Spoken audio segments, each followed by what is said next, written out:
محمدا عبده ورسوله أرسله بالهدى ودين الحق ليظهره على الدين كله ولو كره المشركون.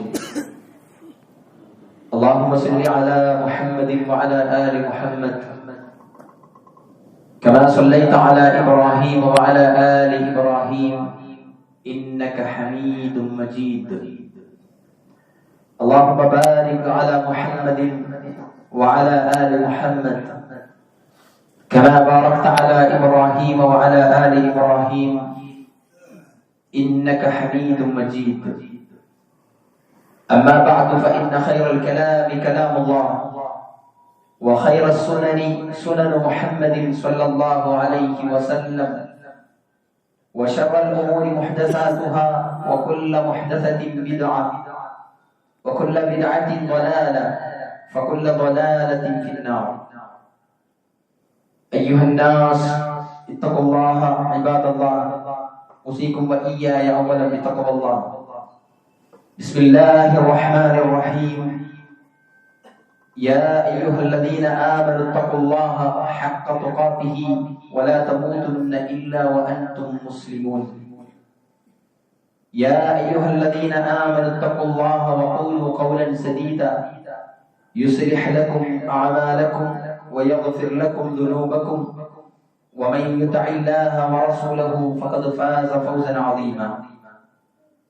في قلوبهم مرض فزادهم الله مرضا ولهم عذاب أليم بما كانوا يكذبون. ആദരണീയരായ സത്യവിശ്വാസികളെ, വിശ്വാസിനികളെ, പ്രപഞ്ചനാഥനായ അല്ലാഹുവിന്റെ വിധിവിലക്കുകളും അവന്റെ റസൂൽ മുഹമ്മദ് മുസ്തഫ സല്ലല്ലാഹു അലൈഹി വസല്ലമയുടെ ചര്യകളും ജീവിതത്തിന്റെ എല്ലാ സാഹചര്യങ്ങളിലും പകർത്തിയും പാലിച്ചു അല്ലാഹു ഇഷ്ടപ്പെടുന്ന അടിമകളിൽപ്പെടാൻ പരമാവധി ശ്രദ്ധിക്കണമേ എന്ന് സ്വന്തത്തോടും നിങ്ങൾ എല്ലാവരോടും ആത്മാർത്ഥമായി ഉണർത്തുകയാണ്, വസിയത്ത് നൽകുകയാണ്. അത്തരത്തിൽ ജീവിതം ക്രമപ്പെടുത്തുവാനും അവസാനം സന്തോഷപൂർവ്വം റബ്ബിനെ കണ്ടുമുട്ടാനുമുള്ള തൗഫീഖ് നൽകി നമ്മെയും നമ്മുടെ കുടുംബത്തെയും അല്ലാഹു അനുഗ്രഹിക്കുമാറാവട്ടെ. സഹോദരങ്ങളെ, മഹത്തായ കുറെ ദിനരാത്രങ്ങൾ കടന്നുപോയി. അതിന്റെ അവസാനത്തിലാണ് നമ്മൾ എല്ലാവരും ഉള്ളത്. ഒരുപാട് ആളുകൾ വളരെ സന്തോഷവാന്മാരാണ്. പരിശുദ്ധ ഹജ്ജ് നിർവഹിക്കാൻ മക്കയിൽ എത്തിച്ചേർന്ന ഹാജിമാരെല്ലാം സസന്തോഷം വളരെ ആരോഗ്യത്തോടുകൂടി അത് നിർവഹിച്ച് അതിന്റെ അവസാന ഘട്ടത്തിൽ എത്തിയിരിക്കുകയാണ്. അല്ലാഹു അവരിൽ നിന്ന് സ്വീകരിക്കുമാറാവട്ടെ. അതുപോലെ തന്നെയാണ് നമ്മളെല്ലാവരും തന്നെ ഈ ദുൽഹിജ്ജ മാസത്തിൽ പരമാവധി ശ്രദ്ധിക്കുവാനും പരമാവധി ആളുകളെ സഹായിക്കുവാനും സാമ്പത്തികമായി ആളുകളെ സ്വതക്ക കൊണ്ട് പ്രതിഫലം നേടുവാനും അതുപോലെ തന്നെ നോമ്പ് നോക്കുവാനും ഇനി ഇൻഷാ അല്ലാഹു സത്യവിശ്വാസികൾക്ക് നൽകിയിരിക്കുന്ന സന്തോഷകരമായ 2 ആഘോഷങ്ങൾ, ആ ആഘോഷങ്ങളിൽ പ്രധാനപ്പെട്ട ഒരു ആഘോഷമാണ് ഈദുൽ അദ്ഹ. നിലവിൽ നമ്മൾ നിർദ്ദേശിച്ചതുപോലെ, തീരുമാനിച്ചതുപോലെ പിറവിയുടെ അടിസ്ഥാനത്തിൽ നാളെ ആഘോഷിക്കാൻ പോവുകയാണ്. അനുബന്ധമായി അറഫ നോമ്പിലാണ് നമ്മൾ എല്ലാവരും ഉള്ളത്. അല്ലാഹു നമ്മളുടെ ഈ നോമ്പ് നമ്മളിൽ നിന്ന് കബൂൽ ചെയ്യുമാറാവട്ടെ. സഹോദരങ്ങളെ, ഈ 10 ദിവസങ്ങളിൽ ഏറ്റവും പ്രസിദ്ധിയാർജിച്ച ദിനമാണ് ഇന്നത്തെ ദിവസം. നമ്മളെല്ലാവരും ഒരുപാട് ഖുത്ബകളിലൂടെ അത് ശ്രദ്ധിച്ചിട്ടുണ്ടാകും, മനസ്സിലാക്കിയിട്ടുണ്ടാകും. ഇതുപോലെ ഒരു ദിനം മറ്റൊരു മതത്തിനും ഇല്ല എന്നതാണ്. അത്രത്തോളം പ്രകടവും പ്രശസ്തിയാർജിച്ചതുമാണ് ഇന്നത്തെ ദിവസം. നമുക്കറിയാം, കഴിഞ്ഞ തവണ ഞാൻ ആവർത്തിച്ചത് പറയുകയാണ്, റമദാനിൽ ലൈലത്തുൽ ഖദ്റാണ് പ്രധാനപ്പെട്ട ദിവസം. അത് ഏത് ദിവസമാണെന്ന് മറക്കപ്പെട്ടിരിക്കുകയാണ്. എന്നിട്ട് അല്ലാഹുവിന്റെ റസൂൽ സല്ലല്ലാഹു അലൈഹി വസല്ലം പറഞ്ഞു, ആ 10 ദിവസങ്ങളിൽ, അവസാനത്തെ 10 ദിവസങ്ങളിലെ ഒറ്റയായ ദിവസത്തിൽ നിങ്ങൾ അതിനെ പ്രതീക്ഷിക്കുക. എന്നാൽ അതേ താല്പര്യത്തോടെ, അതേ പ്രതിഫലേച്ഛയോടുകൂടി അറഫാ ദിനത്തെ നമുക്ക് പരിചയപ്പെടുത്തി കൃത്യമായ ഒരു ദിവസത്തെ പറഞ്ഞുകൊണ്ടാണ്. ഓരോ നാട്ടുകാർക്കും അവരുടെ പെരുന്നാളിന്റെ, അവരുടെ ബക്രീദിന്റെ തലേ ദിവസമാണ് അറഫാ ദിവസം. ഹാജിമാര് അറഫയിൽ ഒരുമിക്കുന്ന ദിവസത്തിൽ ആണ് അറഫാ ദിവസം എന്നത് നമ്മളുടെ ഒരു ധാരണയായിരുന്നു. യഥാർത്ഥത്തിൽ അതല്ല ശരി. കാരണം അതൊരിക്കലും പ്രായോഗികമല്ല. ആ നാട്ടിൽ അറഫ ആഘോഷിക്കപ്പെടുന്ന ദിവസത്തിൽ, അതിന്റെ മാസപ്പിറവി കാണുന്ന ദിവസത്തിൽ മറ്റു രാജ്യങ്ങളിൽ പല സ്ഥലങ്ങളിലും പകലാണ്, സമയങ്ങളിൽ നിന്ന് വ്യത്യാസമാണ്. അതുകൊണ്ട് ഒരിക്കലും ഓരോ പ്രദേശക്കാർക്കും കൃത്യമായി വ്യത്യാസങ്ങൾ വരുന്ന, ആരാധനാകർമ്മങ്ങളിലും സൂര്യാസ്തമയങ്ങളിലും വ്യത്യാസങ്ങൾ വരുന്ന നാടുകൾക്ക് അവർ ചന്ദ്രപ്പിറവി കാണുന്നതിന്റെ അടിസ്ഥാനത്തിൽ, മാസപ്പിറവി കാണുന്നതിന്റെ അടിസ്ഥാനത്തിലാണ് അത് നിർണയിക്കപ്പെടുന്നത്. അതുകൊണ്ട് ആരും തന്നെ ആ കാര്യത്തിൽ ആശങ്കപ്പെടേണ്ടതില്ല. അല്ലാഹു സുബ്ഹാനഹു വ തആല നമ്മളിൽ നിന്ന് ഇന്നത്തെ പുണ്യമാക്കപ്പെട്ട ഈ അറഫ നോമ്പ് നമ്മളിൽ നിന്ന് നല്ല പ്രതിഫലം നൽകിക്കൊണ്ട് സ്വീകരിക്കുമാറാവട്ടെ. അറഫ ദിനത്തിന് ഒരുപാട് പ്രത്യേകതകളാണ്. ഇസ്ലാമിന്റെ പൂർത്തീകരണം നടന്ന ദിവസമാണ് അറഫ കുന്നിന്റെ മുകളിൽ അല്ലാഹുവിന്റെ റസൂല് സ്വല്ലല്ലാഹു അലൈഹി വസല്ലം അന്നത്തെ ഹാജിമാരുടെ അറഫ ദിനത്തിൽ അറഫ കുന്നിന്റെ മുകളിൽ കയറി റസൂലുള്ളാഹി സ്വല്ലല്ലാഹു അലൈഹി വസല്ലമ നിരവധി വഹയിന്റെ അടിസ്ഥാനത്തിൽ അവിടുത്തെ ഒരുമിച്ച് ചേർന്ന ആളുകളോട് സംസാരിച്ച ദിവസമാണ്. അന്നാണ് പരിശുദ്ധ ഖുർആനിന്റെ സൂറത്ത് മാഇദയിൽ ആയത്തിറങ്ങുന്നത്. അൽ-യൗമ അക്മൽതു ലക്കും ദീനക്കും വഅത്മംതു അലൈക്കും നിഅമതി വറദീതു ലക്കും അൽ-ഇസ്ലാമ ദീന. ഇന്നേ ദിവസം നിങ്ങൾക്ക് നിങ്ങളുടെ മതം പൂർത്തിയാക്കപ്പെട്ടിരിക്കുന്നു എന്ന് അല്ലാഹു സുബ്ഹാനഹു വ തആല പറഞ്ഞ ദിവസം.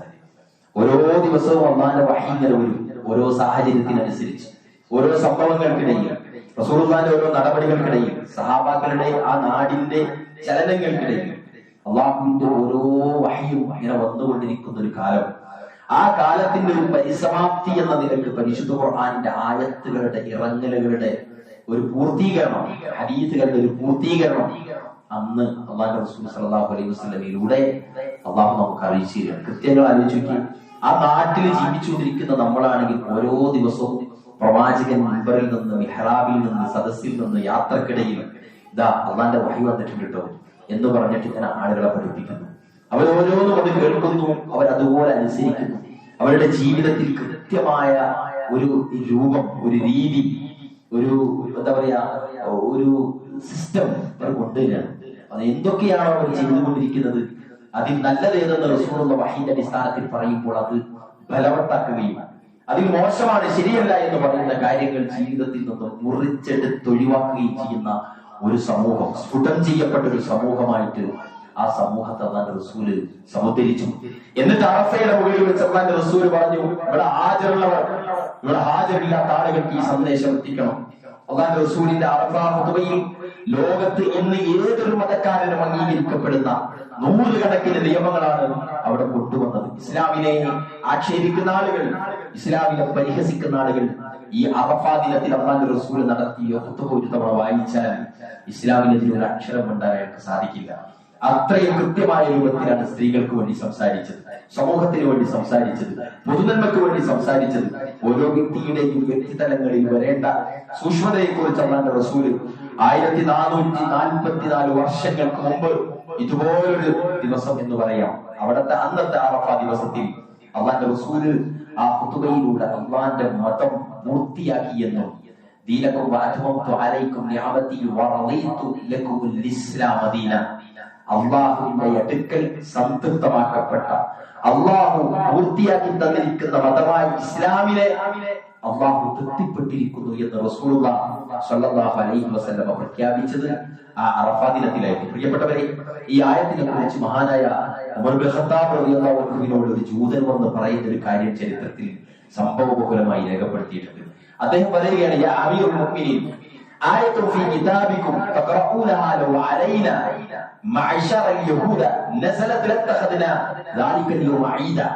ആ ജൂതൻ വന്നിട്ട് ഖലീഫ ഉമർ ഇബ്നു ഖത്താബിനോട് പറഞ്ഞു, ഉമറേ, നിങ്ങളുടെ ആ ഗ്രന്ഥത്തിൽ വന്ന ആ പാരായണം ചെയ്യപ്പെടുന്ന ഈ വചനമെങ്ങാനും ഞങ്ങൾക്ക് ജൂതന്മാർക്കാണ് ഇറങ്ങിയിരുന്നതെങ്കിൽ നമ്മൾ ആ ദിവസത്തെ ആഘോഷമാക്കി മാറ്റുമായിരുന്നു, ഈദാക്കി മാറ്റുമായിരുന്നു എന്ന് ഖലീഫ ഉമർ ഇബ്നുൽ ഖത്താബിനോട് ജൂതൻ പറഞ്ഞു വന്നത് ചരിത്രത്തിൽ രേഖപ്പെട്ടിട്ടുണ്ട്. ആ സമയത്ത് ഉമർ ഖത്താബ് റളിയല്ലാഹു അൻഹു പറഞ്ഞു മറുപടി എന്തെന്നറിയോ? ഖദ അറഫ്ന ദാലിക അൽ-യൗം വൽ-മകാൻ അല്ലദി നസലത് ഫീഹി അല നബി സ്വല്ലല്ലാഹു അലൈഹി വസല്ലം വഹുവ ഖായിമുൻ ബിഅറഫത്തി യൗമ ജുമുഅ. ഞങ്ങൾ നബി സല്ലല്ലാഹു അലൈഹി വസല്ലമക്ക് ഇറങ്ങിയ ആ ദിവസവും സ്ഥലവും ഞങ്ങൾ കൃത്യമായിട്ട് അറിയാം. വെള്ളിയാഴ്ച ദിവസം അദ്ദേഹം അറഫയിൽ നിൽക്കുകയായിരുന്നു. ജൂതന്മാർ ആഘോഷമാക്കി മാറ്റുമെന്ന് പറഞ്ഞ ദിവസം ഇസ്ലാം ആഘോഷമാക്കിയിട്ടില്ല. കാരണം നബി സല്ലല്ലാഹു അലൈഹി വസല്ലം അത് ആഘോഷാക്കാൻ പഠിപ്പിച്ചില്ല. അതിന്റെ പിറ്റേ ദിവസം യൗമുൻ നഹർ, അറവിന്റെ ദിവസം എന്ന പേരിൽ അറിയപ്പെട്ട ദിവസം അല്ലാഹുവിന്റെ റസൂൽ സല്ലല്ലാഹു അലൈഹി വസല്ലം എന്ത് ചെയ്തു? ആഘോഷമാക്കി. പ്രിയപ്പെട്ടവരെ, നിങ്ങൾ ആലോചിച്ചു, കൃത്യമായ ഒരു ജൂതന്റെ അഭിപ്രായത്തിൽ പോലും ആഘോഷമാക്കാൻ പറ്റി നിങ്ങളെ മതം പൂർത്തിയാക്കി തന്നു എന്ന് നിങ്ങൾ പറയുന്ന നിങ്ങളുടെ വഹീന്റെ അടിസ്ഥാനത്തിൽ വന്നിട്ട് ഒരു മതം, ഒരു ആദർശം അത് സംഭവബഹുലമായി പൂർത്തിയാക്കി. അന്ന് പ്രഖ്യാപിച്ച ഹറാമുകൾ ഇന്നും ഹറാമാണ്, അന്ന് പ്രഖ്യാപിച്ച ഹലാൽ ഇന്നും ഹലാലാണ്. അതാണ് പ്രത്യേകത. പുതിയൊരു ഹറാമില്ല, പുതിയൊരു ഹലാൽ വരാനില്ല. എല്ലാം 1444 വർഷങ്ങൾക്ക് മുമ്പ് ഈ ഭൂമിയിൽ അവസാനത്തിൽ ഒരു ദിവസം വരാനുണ്ട്. എല്ലാം തകർത്ത് തരിപ്പണമാകുന്ന ഖിയാമത്ത് നാടുണ്ട് എന്ന് പറഞ്ഞ പടച്ചോൻ അല്ലാഹു സുബ്ഹാനഹു വ തആല അന്നത്തെ ദിവസം വരെ വരാനിരിക്കുന്ന മുഴുവൻ തിന്മകളെ പറ്റി പഠിപ്പിച്ചു, പരാമർശിച്ചു, അതിനെ കൃത്യമാക്കി തന്നും അതിന്റെ രൂപങ്ങൾ പറഞ്ഞു തന്നിട്ടും അതിന്റെ അപകടം പറഞ്ഞു തന്നിട്ടും നമുക്ക് പഠിപ്പിച്ചത്. അതുകൊണ്ട് ആശങ്കപ്പെടാനില്ല പ്രിയപ്പെട്ടവരെ. 1444 വർഷങ്ങൾക്ക് മുമ്പ് നമ്മളുടെ മതം പൂർത്തിയാക്കിയിട്ടുണ്ട്. ആ മതത്തിൽ, ആദർശത്തിൽ വിശ്വസിച്ച് ജീവിക്കുക എന്നതാണ് നമ്മളോട് അല്ലാഹു സുബ്ഹാനഹു വ തആല പറഞ്ഞിരിക്കുന്നത്. പ്രിയപ്പെട്ടവരെ, ഇവിടെ നമ്മളെല്ലാവരും ശ്രദ്ധിക്കേണ്ട ഒരു പ്രത്യേകത എന്താണെന്നറിയോ? ഇന്നത്തെ ദിവസം ഓരോ മനുഷ്യന്റെയും തഖ്വ പരിശോധിക്കുന്ന ദിവസമാണ്, സൂക്ഷ്മത പരിശോധിക്കുന്ന ദിവസമാണ്. ഇത് മഹാനായ ഖലീലുല്ലാഹി ഇബ്രാഹിം അലൈഹി സ്വലാത്തു വസ്സലാമിനെ പറ്റി ഖുർആൻ പരിചയപ്പെടുത്തിയത് എന്താണ്? നിർദോഷമായ ഹൃദയത്തോട് കൂടിയിട്ട് അള്ളാന്റെ അടുക്കൽ നിന്ന് വന്ന പ്രവാചകൻ. ഒരു ദോഷവും ഇല്ലാത്ത ഹൃദയമായിരുന്നു ഇബ്രാഹിം അലൈഹി സ്വലാത്തു വസ്സലാം. നമ്മളൊക്കെ ശ്രദ്ധിക്കുക, നമ്മുടെ രോഗങ്ങൾ ചിലപ്പോൾ ഭൗതികമായ നമ്മുടെ ഈ ശരീരത്തിൽ ഒരുപക്ഷെ ഉണ്ടാവില്ല. നല്ല കൃത്യമായി രോഗമില്ലാത്ത ആരോഗ്യാവസ്ഥയിലാണ് ഇന്ന് ഞാനും നിങ്ങളും വിശ്വസിക്കുന്നവരാണ് നമ്മൾ അറിഞ്ഞിട്ടില്ല ഉണ്ടെങ്കിൽ തന്നെ. എന്നാൽ പ്രിയപ്പെട്ടവരെ, നമ്മുടെ ഹൃദയങ്ങൾക്ക് ഒരുപാട് രോഗങ്ങൾ ഇല്ലേ? ആലോചിക്കുക. ഇല്ലേ? ആളുകളെ സ്നേഹിക്കാൻ കഴിയുന്ന ആളുകൾക്ക് ആളുകളെ സഹായിക്കാൻ കഴിയാത്ത അവസ്ഥ, ആളുകളെ സഹായിക്കാനും സ്നേഹിക്കാനും കഴിയുന്ന ആളുകൾക്ക് പെട്ടെന്ന് കോപം വരുന്ന അവസ്ഥ, കോപം വരാത്ത മനുഷ്യന് ആളുകളെ സംശയിക്കുന്ന അവസ്ഥ. ഇങ്ങനെ മനസ്സുമായി ബന്ധപ്പെട്ട അസൂയ, അഹങ്കാരം, പ്രതികാരവാഞ്ച, എന്താ പറയാ, ആളുകളോടുള്ള പ്രതികാരവാഞ്ചയും അതുപോലെ ആളുകളുടെ വാശി, വേറ്, ഊഹം, മനസ്സുമായി ബന്ധപ്പെട്ട എത്ര രോഗങ്ങൾ നമുക്കൊക്കെ ഉണ്ട്. ചിലപ്പോൾ ഇതൊന്നുമില്ലാത്ത മനുഷ്യരായിരിക്കും, പക്ഷെ മോശമായ ഒരു തിന്മയായ ഹറാമായ ഒരു സംഗതി കണ്ടാൽ അതിനോട് താല്പര്യമുള്ള ആളായിരിക്കും. അങ്ങനെയെങ്കിൽ ഹൃദയം എന്ന് പറഞ്ഞാൽ പുറം ലോകത്തുള്ള നമ്മളെ കൂടെ ജീവിക്കുന്ന ഒരു മനുഷ്യനും അറിയാത്തതാണ്. സ്വന്തം ഭാര്യക്ക് പോലും, സ്വന്തം ഇണക്ക് പോലും ഭർത്താവിന്റെ കൽബ്, അതിന്റെ സഞ്ചാരദിശ ശരിയാണോ തെറ്റാണോ എന്ന് കൃത്യമായി പറയാൻ പറ്റും. പ്രിയപ്പെട്ടവരെ, അവരവരുടെ ഇടപാടിനിടയിൽ ഒരളവ് പോലും കൊണ്ട് തിട്ടപ്പെടുത്തി മനസ്സിലാക്കി എന്ന് ചോദിച്ചാൽ ഏതൊരു മുഅ്മിനായ അല്ലെങ്കിൽ മുസ്ലിമായ ഏതൊരു ആണിനും പെണ്ണിനും എന്തൊക്കെ തകരാറുണ്ട് അവന്റെ ഹൃദയത്തിൽ എന്നത് അവന് മാത്രമേ അറിയുള്ളൂ. അല്ലാഹു സുബ്ഹാനഹു വ തആല കഴിഞ്ഞാൽ അല്ലേ? ആലോചിച്ച് നോക്ക്. നമ്മളെല്ലാവരും ശ്രദ്ധിക്കുക. ഈ ആയത്തിനെ വിശദീകരിച്ചുകൊണ്ട് പണ്ഡിതന്മാര് 3 തരം ഹൃദയങ്ങൾ പരിചയപ്പെടുത്തി തരുന്നുണ്ട്. ഇത് നമ്മൾ കൃത്യമായി കേട്ട് മനസ്സിലാക്കി നമ്മൾ എവിടെയാണ് നമ്മൾ ചിന്തിക്കണം. ഒന്നാമത്തത് പറഞ്ഞത് ഖൽബുൻ സലീമാണ്. സലീമായ കൽബ്, നിർദോഷമായ, ഒരു ദോഷമില്ലാത്ത കൽബ്. അയാളെ പറ്റി ആളുകൾ എന്തോ പറഞ്ഞോട്ടെ, അല്ലാഹു നോക്കുമ്പോൾ, അല്ലാഹു നിരീക്ഷിക്കുമ്പോൾ അയാളുടെ ഹൃദയത്തിൽ ഒരു കോട്ടവും ഇല്ലാത്തൊരു മനുഷ്യൻ അള്ളാനെ പറ്റി വിശ്വസിച്ചിട്ടുണ്ട്. ഒരു ആശങ്കയില്ല. റഹ്മാനായ റബ്ബാണ്, കാരുണ്യവാൻ, അവനാണ് ഈ പ്രപഞ്ചത്തെ നിയന്ത്രിക്കുന്നത് എന്ന ഉറച്ച ബോധ്യമുള്ള ഹൃദയം, ഒരു ദോഷവും പറ്റാത്ത ഹൃദയം, ഒരു പൈശാചികതയും അവനെ വേട്ടയാടാത്ത ഹൃദയം, ഒരു സ്വഭാവ ദോഷങ്ങളും വേറാത്ത ഹൃദയം. അവന്റെ സ്വഭാവത്തിന് എന്തെങ്കിലും ഇനി പോറൽ വന്നാൽ അള്ളാഹുവിനോട് ഇസ്തിഗ്ഫാർ ചെയ്തുകൊണ്ട് അതിനെ നികത്തുന്ന, നന്നാക്കുന്ന ഹൃദയം. ആരോടെങ്കിലും ദേഷ്യപ്പെട്ടു പോയാൽ ഉടനടി സഹോദര എന്നോട് ക്ഷമിക്കണമെന്ന് തുറന്നു പറഞ്ഞത് ക്ലിയർ ആക്കുന്ന അങ്ങനത്തെ ഹൃദയം. ഇതാണ് ഒന്നാമത്തെ ഖൽബുൻ സലീം. ആ സലീമായ കൽബായിരുന്നു അമ്പിയാക്കൾക്ക് മുഴുവനും. ഇബ്രാഹിം നബി അലൈഹി സ്വലാത്തു വസ്സലാമിനെ പരിചയപ്പെടുത്തുന്നിടത്ത് ഈ ഖൽബുൻ സലീം എന്ന് ഖുർആൻ ഇദ് ജാഅ റബ്ബഹു ബിഖൽബിൻ സലീം എന്ന് പരിചയപ്പെടുത്തിയിട്ടുണ്ട്. പ്രിയപ്പെട്ടവരെ, ഈ സലീമായ കൽബാവുക എന്ന് പറഞ്ഞാൽ സലീം എന്ന് പേരിട്ടതൊന്നും കാര്യമില്ല, സലീമായിരിക്കണം. ഇനി സലീം എന്ന പേരാക്കാൻ അയാൾ സലീമായിരിക്കണം. നമ്മുടെ കൽബ് അത്രയും വിശുദ്ധിയുള്ള കൽബായി. എന്ത് പരീക്ഷ സാമ്പത്തിക നമ്മുടെ മുമ്പിൽ ഇങ്ങനെ കുമിഞ്ഞു കൂടുന്നു. ഒരു ചെറിയ ഒരു പണി കൈകൊണ്ടെടുത്താൽ കോടികൾ ഇങ്ങോട്ട് മഴയും. ഒരു ചെറിയ ഒരു വര ഒന്ന് മാറ്റി വരച്ചാൽ എനിക്ക് കിട്ടുമത്. ഒരു സൈൻ അവന്റെ ഒന്ന് നമ്മൾ നോക്കി ചെയ്താൽ ആ പ്രോപ്പർട്ടി ഇങ്ങോട്ട് മറിയും. ഇങ്ങനെ എന്തെങ്കിലും ഒരു നിസ്സാരമായ ഒരു ചെറുത് ചെയ്താൽ വലുത് കിട്ടുമെങ്കിലും റഹ്മാനായ റബ്ബ് അത് പാടില്ലെന്ന് പറഞ്ഞത് അവൻ കാണുന്നു എന്ന് ഭയപ്പെട്ടു അങ്ങനെ ഒരു പണിക്ക് നിൽക്കാത്തൊരു ഹൃദയം. അങ്ങനെയുള്ള ഒരു ഹൃദയമാണ് ഒന്നാമത്തെ ഹൃദയം. രണ്ടാമത്തെ ഹൃദയം ഖൽബുൻ മയ്യിതൻ, നേരെ ഓപ്പോസിറ്റ്. ആരോഗ്യം തീരെയില്ല എന്നല്ല, ജീവനില്ല. ഖതമല്ലാഹു അലാ ഖുലൂബിഹിം വഅലാ സമഇഹിം വഅലാ അബ്സാരിഹിം ഗശാവ എന്ന് ഖുർആൻ പറഞ്ഞ അവരുടെ ഹൃദയങ്ങളുടെ മേലും അവരുടെ കേൾവിയുടെ മേലും മുദ്ര വെച്ചിരിക്കുന്നു. എന്നിട്ടാണ് പറയണേ അവരുടെ ദൃഷ്ടിയുടെ മേലുണ്ട് ആ മുദ്ര. സീൽ ചെയ്തിരിക്കുകയാണ്, പൂട്ടി ബന്ധാക്കി ലോക്കാക്കി വെച്ചിരിക്കുകയാണ്. ഖതമല്ലാഹു അലാ ഖുലൂബിഹിം, ഹൃദയം മരിച്ചവർ. അവർക്ക് എന്തില്ല? അവർ അല്ലാഹുവെ തിരിച്ചറിയാത്തവരാണ്, അവർ അല്ലാഹുവെ പരിഗണിക്കാത്തവരാണ്, അവർ അല്ലാഹുവെ കളിയാക്കുന്നവരാണ്. അത് അല്ലാഹുവിന്റെ വായു ശ്വസിച്ചും അല്ലാഹുവിന്റെ ഭക്ഷണം കഴിച്ചും അല്ലാഹുവിന്റെ സന്തോഷകരമായ കാലാവസ്ഥയിൽ ജീവിച്ചിട്ടും അല്ലാഹുവിനെ നിഷേധിച്ച് സംസാരിക്കുന്നവനാണ്. അല്ലാഹുവിനെ നിഷേധിച്ച് സംസാരിക്കാനായി ആയത്തും ഹദീസും അള്ളാന്റെ മദ്രസയിൽ അള്ളാന്റെ പള്ളിയിൽ വെച്ച് പഠിച്ചിട്ട് അത് അള്ളാനെ കളിയാക്കാനായി ഉപയോഗിക്കുന്നവന്. മതബോധത്തോടുകൂടി ജീവിക്കുമ്പോൾ എന്തൊക്കെയോ അസഹിഷ്ണുത അനുഭവപ്പെട്ടിട്ട് മതനിരാസത്തെയാണ് ഏറ്റവും നല്ലത് എന്ന് വിചാരിച്ച് മതത്തിനോടെതിരായി പ്രവർത്തിക്കാൻ വേണ്ടി സമയം കണ്ടെത്തുന്നവന്. അങ്ങനെ ഒരു കാരണവശാലും അള്ളാഹു നിരവധി അനുഗ്രഹങ്ങൾ, നിരവധി ദൃഷ്ടാന്തങ്ങൾ ആകാശ ലോകത്ത് നിന്ന് ഇന്നും ഇറക്കിയിട്ടും മുൻകാലങ്ങളിൽ ഇറക്കിയിട്ടും അതെല്ലാം ബോധ്യത്തോടെ കണ്ടിട്ടും അള്ളാഹിനെ പറ്റി ചിന്തിക്കാത്തവനാണ്. മരിച്ച ഹൃദയം. ഇതാണ് രണ്ടാമത്തെ ഹൃദയം. അല്ലാഹു സുബ്ഹാനഹു വ തആല സത്യവിശ്വാസികളെ പറ്റി പറയുന്നിടത്ത് അതിന്റെ തൊട്ട് പിന്നിൽ നിന്ന് ഈ പറഞ്ഞ ആളുകളെ, സത്യനിഷേധികളെ പറ്റി പറയുന്നിടത്ത് ഈ മരിച്ച ഹൃദയക്കാരെ പറ്റി പറയുന്നുണ്ട്. ഇതാണ് രണ്ടാമത്തെ ഹൃദയം. പ്രിയപ്പെട്ടവർ, ചില ആളുകൾക്ക് അങ്ങനെയാണ്. എന്ത് തെളിവ് കൊണ്ടുപോയി കൊടുത്താലും അവർക്ക് അങ്ങോട്ട് അറിയില്ല. സംഗതിയൊക്കെ ഓക്കെയാണ്, എന്നാലും നമ്മളില്ല അങ്ങോട്ട് എന്നാ പറയാ. എന്ത് പറഞ്ഞു കൊടുത്താൽ നിങ്ങളിൽ ശിർക്കുണ്ട് എന്ന് പറഞ്ഞാൽ ഇല്ല, ആരോപണമാണ്. എന്നാൽ നിങ്ങളിതാ നബിയെ വിളിച്ച് പ്രാർത്ഥിക്കുന്നത് കേട്ടില്ലേ? നിങ്ങൾ മൊയ്തീൻ ശൈഖേ എന്ന് വിളിച്ച് പ്രാർത്ഥിക്കുന്നത് നിങ്ങൾ കേട്ടില്ലേ? അതേപോലെ തന്നെ ഇന്ന സ്ഥാപനത്തിന് ഇങ്ങനെ പ്രശ്നങ്ങൾ ഉണ്ടായിരുന്നു, ഞങ്ങൾ ബദരീങ്ങളെ വിളിച്ച് പ്രാർത്ഥിച്ചപ്പോഴാണ് അത് നേരെയായത് എന്ന് പറയുമ്പോ അവർ ബദരീങ്ങളെ വിളിച്ച് പ്രാർത്ഥിച്ചിട്ടാണ് അത് ശരിയായത് എന്ന് ഉച്ചത്തിൽ വീഡിയോയിൽ പറയുമ്പോ അത് ശിർക്കല്ലേ എന്ന് ആലോചിച്ചാലും പറഞ്ഞു കൊടുത്താലും ചില ആളുകൾക്ക് അത് മനസ്സിലാകില്ല. ഖതമല്ലാഹു അലാ ഖുലൂബിഹിം, അവരുടെ ഹൃദയത്തിൽ സീല് വെച്ചിരിക്കുകയാണ്. തന്റെ പിഞ്ചോമന കുഞ്ഞും തന്റെ പ്രിയപ്പെട്ട ഭാര്യയെയും ഹാജറ ബീവിയെ അങ്ങ് മക്കയുടെ മണലാരണ്യത്തിൽ ഇന്നത്തെ സുഭിക്ഷതയുള്ള, ഇന്നത്തെ ഏറ്റവും വെളിച്ചമുള്ള, ഇന്നത്തെ ലോകത്തെ മുഴുവൻ രാജ്യങ്ങളെയും എടുത്തു നോക്കിയാൽ ഏറ്റവും കൂടുതൽ ടെക്നോളജികൾ കൊണ്ട് അനുഗ്രഹിച്ച ആ നാടല്ലാതെ അതിന്റെ മുമ്പത്തെ കാലത്ത് ഹാജറ ബീവിയെ കൊണ്ടാക്കിയ ആ വാപ്പനങ്ങ് കുറവില്ലേ? നിങ്ങളോ ഇന്നത്തെ അവസ്ഥ എന്താ? ഈ പിഞ്ചോമനുകളുടെ ഈ ചെലവുകൾ നോക്കാതെ, അവരെ പോറ്റാതെ, വിധവയായിക്കൊണ്ട് ഭർത്താവുള്ള ഒരു സ്ത്രീ ജീവിക്കുന്ന തലത്തിൽ കുടുംബത്തെ നോക്കാതെ ജീവിക്കുന്ന മനുഷ്യന്മാരിൽ പ്രിയപ്പെട്ടവരെ, ആ കുട്ടി രോഗിയായി കിടക്കുന്നു, ആ ഭാര്യ അസുഖമായി ഹോസ്പിറ്റലിലാണ് എന്ന് പറഞ്ഞാൽ പോലും ഒരു ബേജാറുമില്ലാതെ നിൽക്കുന്ന ചില മനുഷ്യന്മാരുണ്ട്. അവന്റെ ഹൃദയത്തിൽ സീല് വെച്ചിരിക്കുകയാണ്, അവന്റെ കണ്ണുകൾക്ക് സീല് വെച്ചിരിക്കുകയാണ്. അവർ കേൾക്കില്ല. കേൾക്കില്ല അവൻ.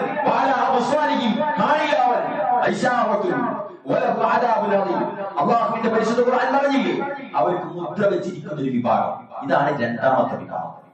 മൂന്നാമത്തത് പ്രിയപ്പെട്ടവരെ, ഖൽബുൽ മരീദ്, രോഗിയായ ഹൃദയം, രോഗമുള്ള ഹൃദയം. ഖുർആനിൽ ഒരുപാട് സ്ഥലങ്ങളിൽ നിങ്ങൾക്ക് കാണാം, ഫീ ഖുലൂബിഹിം മറദുൻ ഫസാദഹുമുല്ലാഹു മറദ. വലഹും അദാബുൻ അലീമുൻ ബിമാ കാനൂ യഫ്അൽ. അല്ലാഹുവിന്റെ പരിശുദ്ധ ഖുർആനിൽ പറയുകയാണ് ഫീ ഖുലൂബിഹിം മറദുൻ, അവരുടെ ഹൃദയത്തിൽ ഒരു തരം രോഗമുണ്ട്. എന്നിട്ട് അവർക്ക് ആ രോഗം വർദ്ധിപ്പിച്ചിരിക്കുകയാണ്. അവർക്ക് വേദനയേറിയ ശിക്ഷയുണ്ട് എന്നാണ് ഖുർആൻ പറയുന്നത്. പരിശുദ്ധ ഖുർആനിലെ മറ്റൊരു സ്ഥലത്ത് സൂറത്തുൽ അഹ്സാബിൽ കാണാം, ഫലാ തഖ്ദഅന ബിൽ ഖൗൽ, നിങ്ങൾ നിങ്ങളുടെ സംസാരത്തെ സൂക്ഷിച്ചുകൊണ്ട് അധികം തേനൊഴിപ്പിക്കാതെ മാന്യമായി സംസാരിക്കണം. കാരണം ഫയത്മഅല്ലദീ ഫീ ഖൽബിഹി മറദുൻ, നിങ്ങളുടെ സംസാരം കേൾക്കുന്ന മറ്റേ മനുഷ്യന് അവന്റെ ഹൃദയത്തിൽ അവന് രോഗമുള്ളവന് അതെന്താക്കും, അവന് മറ്റു വല്ല മോഹവും തോന്നിയേക്കുന്നു ഖുർആൻ പറയുന്നുണ്ട്. അല്ലാഹുവിന്റെ റസൂലിന്റെ ഭാര്യമാരോട് വന്ന ആയത്തിൽ പറഞ്ഞിട്ടുണ്ട് ഫലാ തഖ്ദഅന ബിൽ ഖൗൽ, നിങ്ങൾ അങ്ങനെ തേൻ പുരട്ടി സംസാരിക്കരുത്. ലോകത്തിലെ മുഴുവൻ ഭാര്യമാരോടാണ് മറ്റുള്ള ആളുകളോട് അങ്ങനെ സംസാരിക്കരുത്. കാരണം ഫയത്മഅല്ലദീ ഫീ ഖൽബിഹി മറദുൻ, ഹൃദയത്തിൽ വല്ല രോഗവുമുള്ളവന് വല്ല മോശമായത് നിന്നോട് തോന്നിയേക്കും. ഖുർആൻ പറഞ്ഞത് ഈ മറം നിങ്ങൾ ആലോചിക്കുക, ഈ രോഗമുള്ള ഹൃദയം എന്ന് പറഞ്ഞാൽ 3 തട്ടിലായിട്ടുള്ളത്. ഒന്നാമത്തത് ഖൽബുൻ സലീം, ആരോഗ്യമുള്ള ഹൃദയം. ഓനെങ്ങനെ രോഗാണുക്കൾ ഇങ്ങനെ മുട്ടും. ആരോഗ്യമുള്ള ഹൃദയമാണെങ്കിൽ അതിനെ പ്രതിരോധിക്കും. ആരോഗ്യം എന്തിടത്തേക്ക് നിങ്ങൾ തക്കവയെ കൊണ്ടുവരിക. തക്കവുള്ള ഹൃദയം പൈശാചികത ഇങ്ങനെ കടന്നു വരും. സാമ്പത്തികമായിട്ട്, പെണ്ണായിട്ട്, അതേപോലെ തന്നെ അയൽപക്ക മര്യാദയായിട്ട്, മക്കളോടുള്ള ബാധ്യതയായിട്ട്, ഭാര്യയോടുള്ള സ്നേഹപ്രകടനമായിട്ടൊക്കെ ഇങ്ങനെ വരും. അതിനിടയിൽ തിന്മകൾ ഇങ്ങനെ വരും, ലഹരി വരും, എല്ലാം വരും. ആ സമയത്തൊക്കെ പ്രതിരോധം തീർക്കുന്ന അൽഹംദുലില്ലാഹ് എനിക്ക് പരിചയപ്പെടാൻ സാധിച്ച ചില ആളുകളുണ്ട് ഇവിടെ. ഈ തോന്യാസങ്ങളുടെ എന്താ പറയാ, തോന്യാസങ്ങളുടെ മാർക്കറ്റിംഗ് മണിക്കൂറുകളോളം ജീവിക്കുകയാണ് ആ മനുഷ്യൻ. അരമണിക്കൂർ ഒരു മനുഷ്യൻ നിന്നാൽ കേടുവന്നു. ആ നാട്ടിൽ അള്ളാന്റെ ദീന് മുറുകെ പിടിച്ചിട്ട് ജീവിക്കുന്ന, ബാംഗ്ലൂരിലൊക്കെ ജീവിക്കുന്ന ഒരുപാട് സുഹൃത്തുക്കൾ. അള്ളാഹു അവർക്ക് ഇനിയും ആ പ്രതിരോധ ശേഷി നൽകുമാറാവട്ടെ, അതിന്റെ പ്രതിഫലം അവർക്ക് നൽകുമാറാവട്ടെ. സാമ്പത്തികമായി കയ്യിലുള്ള പൈസ അവിടെ ഇൻവെസ്റ്റ് ചെയ്താൽ കോടികൾ ഉണ്ടാക്കാമെന്നറിയാം അവർക്ക്. പക്ഷേ അവരെന്ത് ചെയ്യുന്നു? അവർ അള്ളാഹുവിന്റെ മാർഗത്തിൽ ചെലവഴിക്കുന്നു, അവർ ഉദയത്തിൽ ചെലവഴിക്കുന്നു, അവർ ഉമ്മറക്ക് പോകുന്നു, അവർ പാവപ്പെട്ട ആളുകൾക്ക് വീടുണ്ടാക്കി കൊടുക്കുന്നു. അതുപോലെ തന്നെ ആളുകളുടെ പശിയടക്കുന്നു. റൂമുകൾ, ലോഡ്ജുകൾ, ഹോട്ടലുകളുള്ളവർ അതിന്റെ ആ എല്ലാം വിറ്റ് കഴിഞ്ഞാൽ പണമുണ്ടാക്കാമെന്ന് അവർക്ക് അറിയാനിട്ടല്ല, അവർ ദാനം ചെയ്യുന്നു, ഹദിയ ചെയ്യുന്നു. സുബ്ഹാനല്ലാഹ്, അല്ലാഹു സുബ്ഹാനഹു വ തആല അവർക്ക് ഇനി വേറെ വർദ്ധിപ്പിച്ചു കൊടുക്കുമാറാവട്ടെ. അതിനൊരു മനസ്സുണ്ടാവണം. ഒരുപാട് ഉണ്ടായിട്ട് കാര്യമില്ല പ്രിയപ്പെട്ടവരെ, അതിനൊരു മനസ്സുണ്ട്. അത് ചില ആളുകൾക്ക് കൊടുത്തിട്ടുള്ളൂ. അല്ലാഹുവിന്റെ റസൂലിന്റെ സഹാബാക്കൾക്ക് ചില ആളുകൾക്ക് കൊടുത്തതുപോലെ അല്ലാഹുവിന്റെ റസൂലിന്റെ സഹാബാക്കൾക്ക് എല്ലാവർക്കും ഈമാനുണ്ട്. ചില ആളുകൾക്ക് സാമ്പത്തികം കൊടുത്തു, അവർ സമ്പത്ത് കൊണ്ട് സ്വർഗം വാങ്ങി. ചില ആളുകൾക്ക് കുറച്ച് കൊടുത്തിട്ടുണ്ടായിരുന്നു. മറ്റുള്ള ആളുകൾ സമ്പത്ത് കൊടുത്ത് സ്വർഗത്തിലേക്ക് പോയത് കണ്ടതുപോലെ അബ്ദുറഹ്മാൻ ഇബ്നു ഔഫും അബൂ തൽഹത്തുൽ അൻസാരിയും ഉസ്മാൻ ഇബ്നു അഫ്ഫാനും അബൂബക്കർ സിദ്ദീഖും ഉമർ ഇബ്നു ഖത്താബും കൊടുക്കുന്നത് കണ്ടിട്ട് ഒന്നുമില്ലാത്ത സെയ്ദ് ഇബ്നു ഹാരിസ കൊടുത്തതുപോലെ, ഒന്നുമില്ലാത്ത സെയ്ദ് ഇബ്നു ഹാരിസയും അബ്ദുല്ലാഹ് ഇബ്നു ഉമറും കൊടുത്തതുപോലെ ഉള്ളതെടുത്ത് കൊടുത്തവർ. പ്രിയപ്പെട്ടവരെ, ഇന്നത്തെ ഈ കഴിഞ്ഞ ദിവസങ്ങളിൽ 10 ദിവസങ്ങളിൽ അതുപോലെ ദാനം ചെയ്തവരുണ്ട്, ഭക്ഷണം കൊടുത്തവരുണ്ട്, വാഹനം കൊടുത്തവരുണ്ട്, അതുപോലെ പാർപ്പിടം കൊടുത്തവരുണ്ട്, വസ്ത്രം കൊടുത്തവരുണ്ട്. അതുപോലെ തന്നെ ഈ വരുന്ന ഈദ്ഗാഹിലേക്ക് സുബ്ഹാനല്ലാഹ്, ഇന്നും എന്റെ ഫോണിലേക്ക് എന്റെ ചങ്ങാതിമാരെ വിളിച്ചിട്ട് പറയാണ് 10 ആളുകൾക്ക് നിങ്ങൾ ഫുഡ് കൊടുക്കണം, നാളെ രാവിലേക്ക് മുമ്പ് നമ്മളുടെ ഭക്ഷണം അവർ കഴിക്കണം. ഞാനിങ്ങനെ ആലോചിക്കുകയാണ്, ആര് കാണാനാണ്? ആരും അറിയില്ല. അവർ അവിടെ നിന്ന് കൊടുത്തത് നാട്ടുകാരറിയില്ല. നാളെ ഈ ഭക്ഷണം കഴിക്കാൻ പോകുന്ന കുടുംബം അറിയില്ല ഇതാരാണ് തന്നത് എന്ന്. ഏൽപ്പിക്കപ്പെട്ട ഞാൻ അവരുടെ മുന്നിലെത്തുന്നില്ല, ഞാൻ അടുത്ത ആളെ ഏൽപ്പിക്കണം. ആലോചിക്കേ, ഞാൻ അടുത്ത ആളെ ഏൽപ്പിക്കുകയാണ്. ആ ഏൽപ്പിച്ച എന്റെ സഹോദരൻ അടുത്ത കടയിൽ ഏൽപ്പിക്കുകയാണ്. ആ കടക്കാരൻ ഈ വീട്ടിലേക്ക് എത്തിക്കുന്ന ഒരു ഓട്ടോറിക്ഷക്കാരന്റെ അടുത്തൂടെ. ഇതാണ് പ്രോസസിംഗ്. എവിടെയാ കൂലി വരുന്നത്? ആലോചിക്കുക, നിങ്ങൾ ആലോചിച്ച് നോക്കി. എവിടെയോ കിടക്കുന്ന വിദേശത്ത് സൗദി അറേബ്യയിൽ കിടക്കുന്ന ഒരു സുഹൃത്തിന് തോന്നിയതാണ് 10 ആളുകൾക്ക് ഭക്ഷണം കൊടുക്കണം. 1500 രൂപ ചെലവ് വരുന്ന 10 കിറ്റുകൾ ചിക്കൻ അടക്കം കൊടുക്കാൻ ഏൽപ്പിക്കുകയാണ്. ഇഷ്ടംപോലെ നിങ്ങൾക്ക് ഇത് പറയാനുണ്ടാകും. ഞാനിത് പറയുന്നത് എന്താണെന്നറിയോ? പ്രതിഫലം മാത്രം അല്ലേ? അവർക്ക് ഞാൻ സർട്ടിഫിക്കറ്റ് കൊടുക്കാനില്ല, ഞാൻ വിളിച്ചു പറഞ്ഞ സഹോദരൻ എനിക്ക് സർട്ടിഫിക്കറ്റ് തരാനില്ല. ഈ കുടുംബക്കാർ തിന്നുകയാണ്. സുബ്ഹാനല്ലാഹ്, അതിന്റെ പ്രതിഫലം അവൻ ഉജ്ജ്വലമായ പ്രതിഫലമായിട്ട് വെക്കാനാണ്.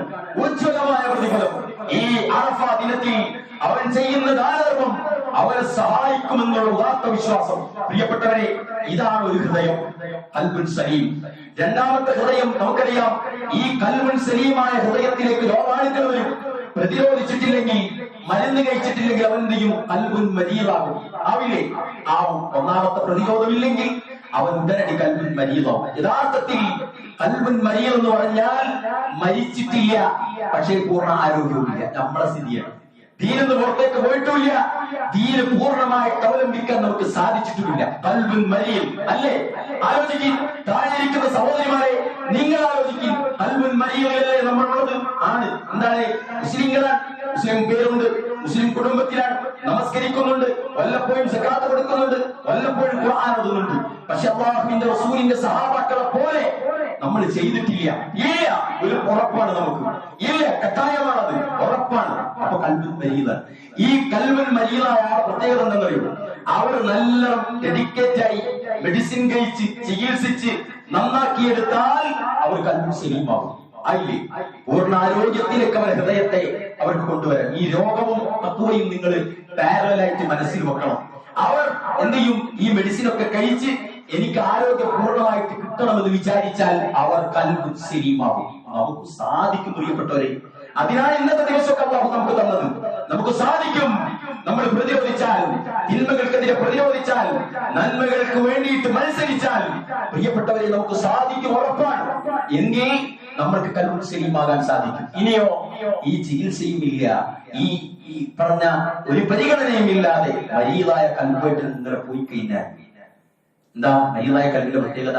വല്ലപ്പോയി പെരുന്നാൾ വന്ന പള്ളി, നമ്മുടെ നാട്ടിലൊക്കെ വെള്ളിയാഴ്ച ആയിട്ട് പള്ളിയിൽ, ബാക്കിയുള്ള ദിവസം പള്ളിയിലില്ല. ഇല്ലല്ലോ, ഇല്ല. ഉദയത്തിന്റെ അന്ന് കുറച്ചു നേരം പള്ളിയില്ല, പിന്നെ ഇല്ല. അല്ലെ? യാത്രക്കാരായ സ്ത്രീകൾ യാത്ര ചെയ്യുമ്പോൾ മാത്രം പള്ളിയിൽ, പിന്നില്ല. അതിന് വേറൊരു പരിപാടിയുമില്ല. അങ്ങനെ ആൾക്കാർ വന്നാൽ എന്തെങ്കിലും പ്രത്യേക ഫംഗ്ഷൻ അള്ളാഹനെ വിളിച്ച് പ്രാർത്ഥിക്കും. ആര് പ്രാർത്ഥിക്കും? കൊണ്ടിന് പൈസ കൊടുത്തിട്ട് ഒരു പ്രാർത്ഥിക്കും, നമ്മൾ ആമീൻ പറയും. അന്ന് ദീനുണ്ടാവും. അല്ലാത്ത ദിവസവും യാത്ര പോകുമ്പോഴോ ഒരു ദീനുമില്ല, ഒരു ദുവയില്ല, ഒരു നിസ്കാരമില്ല. ആലോചിക്ക്, ഇങ്ങനെ മരീദായ കൽബായിട്ട് ഇങ്ങനെ പോയി പോയി പോയി അവസാനം എന്താ പോവൻ? കൽബുൻ മയ്യിത്ത്. കൽബുൻ മയ്യിത്തിന്റെ പ്രത്യേകത എന്താ? പൂർണ്ണ നരകത്തിലായിരിക്കും, പൂർണ്ണ നരകത്തിലായിരിക്കും. ഇന്നത്തെ അറഫാ ദിനത്തിന് ഒരു പ്രത്യേകതയുണ്ട്. അല്ലാഹു നമ്മെ എല്ലാവരെയും ആ നരകാഗ്നിയിൽ നിന്ന് രക്ഷപ്പെടുത്തുമാറാവട്ടെ. നരകത്തെ പറയാനുണ്ട് പ്രിയപ്പെട്ടവർ, ഒരുപാട് പറയാനുള്ള ഒരു വിഷയമാണ് നരകം. അല്ലാഹുവിന്റെ റസൂൽ പറയുന്നത്, ഈ അറഫാ ദിനത്തിൽ അല്ലാഹു സുബ്ഹാനഹു വ തആല നരകാവകാശികളായ മുഴുവൻ ആളുകൾക്കും അല്ലാഹു പുറത്തു കൊടുക്കും. വലിയൊരു കൂട്ടർക്ക് അല്ലാഹു പുറത്തു കൊടുക്കും. എന്നിട്ട് പറയത്രേ, നിങ്ങൾ നരകത്തിൽ നിന്ന് മോചിക്കപ്പെട്ടിരിക്കുന്നു. നിങ്ങൾ നരകത്തിൽ. എന്ത് വലിയ കാരുണ്യവാനാ! ആരെയാണ്? എല്ലാ പാപവും ചെയ്തോനെ അല്ലാഹു നരകത്തിലിടും. ആ നരകത്തിലിട്ട ആളുകൾക്ക് അല്ലാഹുവിന്റെ ഓഫറാണ്. അറഫാ ദിനത്തിൽ നിങ്ങൾ പ്രാർത്ഥിച്ചാൽ, അറഫാ ദിനത്തിൽ അല്ലാഹു സുബ്ഹാനഹു വ തആല അവന്റെ ഓഫർ തന്നെയാണ്. നരകാവകാശികളെ മുഴുവൻ പുറത്താക്കും. റസൂലുള്ളാഹിന്റെ മറ്റൊരു ഹദീസ് നമ്മളെല്ലാരെയും പേടിപ്പിക്കുന്ന ഹദീസാണ്. അറഫാ ദിനത്തിൽ ലോകത്തുള്ള ഹറാമുകൾ ചെയ്ത മുഴുവൻ ആളുകൾക്കും അല്ലാഹു പാപങ്ങൾ പുറത്തു കൊടുക്കും. ചോദിച്ചോന് വേറെ കൊടുക്കും. മരണപ്പെട്ടിട്ട് നരകാവകാശികളായി പോയ ആളുകൾക്ക് നമ്മൾ പുറത്തു കൊടുക്കും. ഒരുത്തനൊഴികെ നമ്മൾ, ഒരുത്തനൊഴികെ. ആരാണവൻ? തന്റെ മാതാപിതാക്കളെ തന്റെ ജീവിതകാലത്ത് അക്രമിച്ചവന് ഈ അറഫാ ദിനത്തിലും മാപ്പില്ലെന്ന് മുഹമ്മദ് മുസ്തഫ സല്ലല്ലാഹു അലൈഹി വസല്ലം. ഏതാണ് ആ പാതകൾ ആലോചിക്കുക? വ്യഭിചരിച്ചവന് മാപ്പ്, പലിശ കൊടുത്തവന് മാപ്പ്, കൊല ചെയ്തവന് മാപ്പ്, ഇവർക്കൊക്കെ മാപ്പാണ്. പക്ഷേ എന്ന് പറഞ്ഞില്ലേ? എന്താ അറുക്കാന്നാണ് ശരിക്കും ഒക്കൂക്കുന്നവൻ ഒന്നതിന് തുല്യത്തെ കാണുന്നത് മാതാപിതാക്കൾ. മാതാപിതാക്കൾക്കെതിരെ മോശമായത് ചെയ്തവന് അറഫാ ദിനത്തിലും മാപ്പ് ലഭിക്കില്ലെന്ന് മുഹമ്മദ് മുസ്തഫ സല്ലല്ലാഹു അലൈഹി വസല്ലം. ഇപ്പൊ തന്നെ നമ്മളെ കൂടെ ഈ രണ്ടാൾക്കാരുണ്ടെങ്കിൽ എല്ലാരും പേരും നന്നായിക്കോളി. എല്ലാരും പോലെ ചേർത്ത് പിടിച്ചു. ഒരു നിമിഷത്തെ ആവേശത്തിന് കുത്തുബ കഴിഞ്ഞാലുള്ള ഒരു ഫോൺ കോൾ പോരാ പ്രിയപ്പെട്ടവരെ.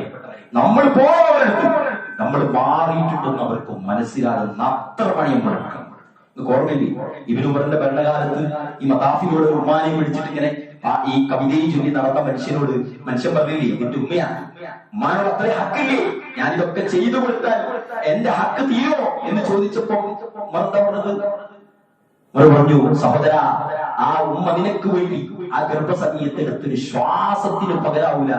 നാട്ടിൽ കുറെ ദൂരെ നാട്ടിൽ നിന്ന് തോളിൽ കയറ്റി തവാഫും സഹയും ചെയ്ത് ഉമ്മനെ തിരിച്ചു കൊണ്ടാക്കിയാൽ ഉമ്മ ഗർഭസമയത്ത് ചെയ്ത ഒരു ശ്വാസത്തിന് പകരമാവില്ലെന്നാ പറഞ്ഞത്.